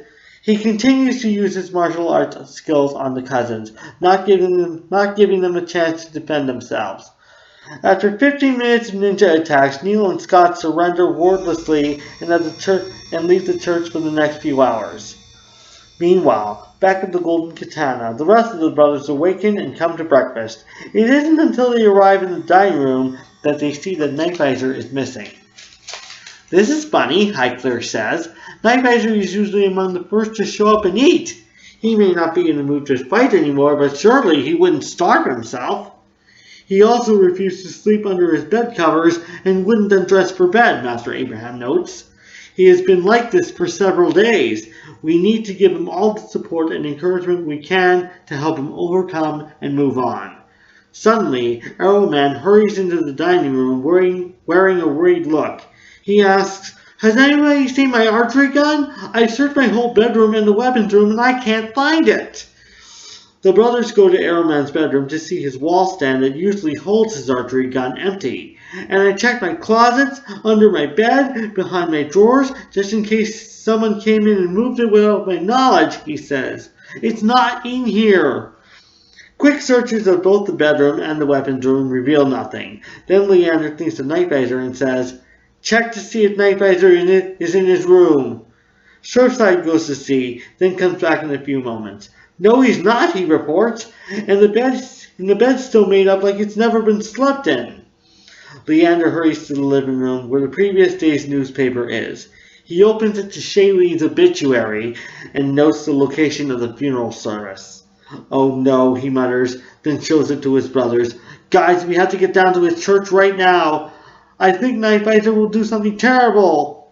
Meanwhile, at the church, Nightblazer is alone, standing over the dead Shailene. He touches her face. It's colder than fresh fish. He opens the other lid of the coffin. The truth that she is gone pains him so much. He begins to give a tragic speech. How is it that a man can be happy when he is dying, he says. Perhaps if he's lived a rich, fulfilling life, but I have not. They call it the grace before death, but really, how is this grace? Oh, Shailene, the one I wanted as my wife. Death has taken the warmth of a man's touch and the sugar from your breath, but not the beautiful elegance of your looks. It hasn't made the cream of your skin pale yet. Oh, Shailene, I know you wanted to escape a false love that's only for convenience, but is this not a temporary problem? You could have told Scott that you didn't love him and you wanted out, and yet you go for a permanent solution? I thought you knew how much I love you, but the dark tunnels of your predicament took the light away from you. And yet, you are still so beautiful. Why is that? Should I believe that death is in love with you, and this other man kept me away from you so you could be his? No, I don't like that thought, so I'll stay here with you, and I will never leave this casket. They'll find me lying here dead beside you and place me to lie with you. I pray that they will put our arms around each other. I'll rest here forever. I'll stay and forget about the bad reputation that has haunted me. With that, he begins to cry bitterly, his tears flowing upon his face going downward to his belly, his tears scattered like puddles all over her upper half. During this time, he cries out Shailene's name repeatedly. He is still crying as he keeps speaking. He wrapping his arms around her. Eyes, take your last look. Arms, take your last embrace. He picks up the archery gun and aims it to his heart. And heart, prepare to be speared as the poisonous arrows will guarantee that I will sit in God's kingdom with my sweet love. Just as he's about to pull the trigger, he hears a faint, familiar voice. Night Visor? He looks at the coffin to see Shailene slowly getting up. He is thankful yet gloomy as his decision still stands, yet must be altered. He feels her face and it is warm, and so are her hands as he touches them. My God, it is a miracle, he says. My words and my tears have brought you back to life, Shailene. But please enjoy this second chance. It must be short. Shailene becomes scared and concerned. Night Visor, she wonders. Night Visor, what are you talking about? He brings her out of the coffin. My love, my reputation here in Crystal Isle has been tainted beyond repair, he tells her, and I will never reclaim the worthiness I once had. Neither will my brothers, the worthiness that I need to be with you. That is why you and I must die, so we can finally be together forever. She shakes her head, now too scared to die. No, Night Visor, don't, she pleads. Don't do this. Your life and mine are sacred. You've given me a second chance. Please, let's just enjoy this moment while we have it. Shailene, I cannot leave the sage to be in the places we've dreamed about, and they will never accept us here in Crystal Isle. But they will accept us in heaven, where we're to love whomever we choose. Let's leave this doomed and tainted paradise behind us, and have the spirits welcome us to build a better paradise in heaven. I believe God has seen what we have been through, and will be welcomed with open arms. Again, he aims the arrows towards his chest. Shailene's fear increases as she watches helplessly. Suddenly, he hears Leander's frantic cry from behind. Night Visor, stop! Night Visor looks desperate at his brothers, looking as if there's still no hope now that Shailene is back to life. He still has the archery gun to his heart, ready to fire. You guys, stay back. This is something I have to do, not only for myself, but for my love. Arrowman sees his weapon and is horrified. For heaven's sake, Night Visor, don't do it! For real? That's why you took my weapon? Do you have any idea what you're doing? There's no good reason for me to keep living like this anymore, Night Visor says. I just can't. Night Visor, Leander begins. No, Leander, Night Visor insists, making a stop motion with his free hand. If we can't be together in this world, then the souls in heaven will welcome us and build a paradise for Shailene and me to dwell there, and that paradise is where we belong. Each brother takes a few steps toward him, and Nightbiter aims the arrows 2 millimeters from his chest. Stop! Don't make another move or I'll do it, and do it to Shailene as I'm dying. Shailene becomes even more petrified and begs, Nightbiter, don't please. Then Arrowman runs up to his brother and grabs the handle of his gun, trying to get it out of Nightbiter's hand, but Nightbiter battles for control of it. The nozzle of the gun turns in all directions, but is away from all people when the fighting brothers pull the trigger several times, releasing 4 arrows. They stretch far enough to pierce a wall. Both drop the gun, and Arrowman gets more suspicious. He takes all 4 arrows from the wall and asks Leander for a stunt hand. He pricks the hand with one of the arrows and discovers the poison for himself when the hand suddenly goes limp. Oh my God, Arrowman breathes. These arrows are tainted! He stares at Nightbiter in pure shock. You were really going to go through with it? You were really going to go through with this? You were really going to kill yourself and kill Shailene as the strength is sucked out of you? Nightbiter begins to cry, crying at the thought of losing Shailene again, but Master Abraham intervenes quickly before he can respond.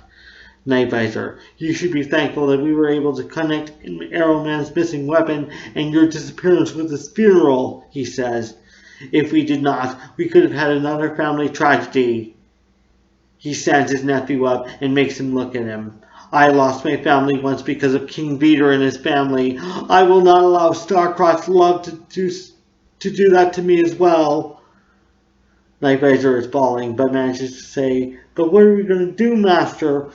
When they see that I brought Shailene back to life, they're going to take her away from me again. That will devastate me, and I will kill myself. That is a promise, Master.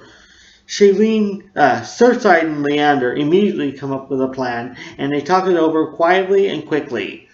Then Leander says, we have to get you out of the city before anyone notices that you're gone, and we'll have to act quickly. We have a lot to do, and I noticed the time of the funeral. It starts in 6 hours. Highclere takes out his communicator. I'll contact Techne, then Todd, he offers. We're going to need their help. When they answer, Master Abraham explains the situation and says, I need you to come with me to where Shailene is living and help me pack as many of her things as possible. Meanwhile, I'll have my nephews hide Shailene for an hour or so as they help Nightbiter with his packing. We're going to get them out of the city until King Vidor and his imposters he created are dealt with. Leander closes the coffin, giving the mourners an illusion. And that is all the readings. I hope you enjoyed them. And I hope that this motivates you to go buy the Glory of Love books. I also have a third book entitled Every Breath You Take, but I did not include any readings because it's not done yet. Nevertheless, I do hope this inspires you to go out and buy The Glory of Love and Lovers in a Dangerous Time and the rest of my Glory of Love saga books in the event that they are published. Thank you and goodbye.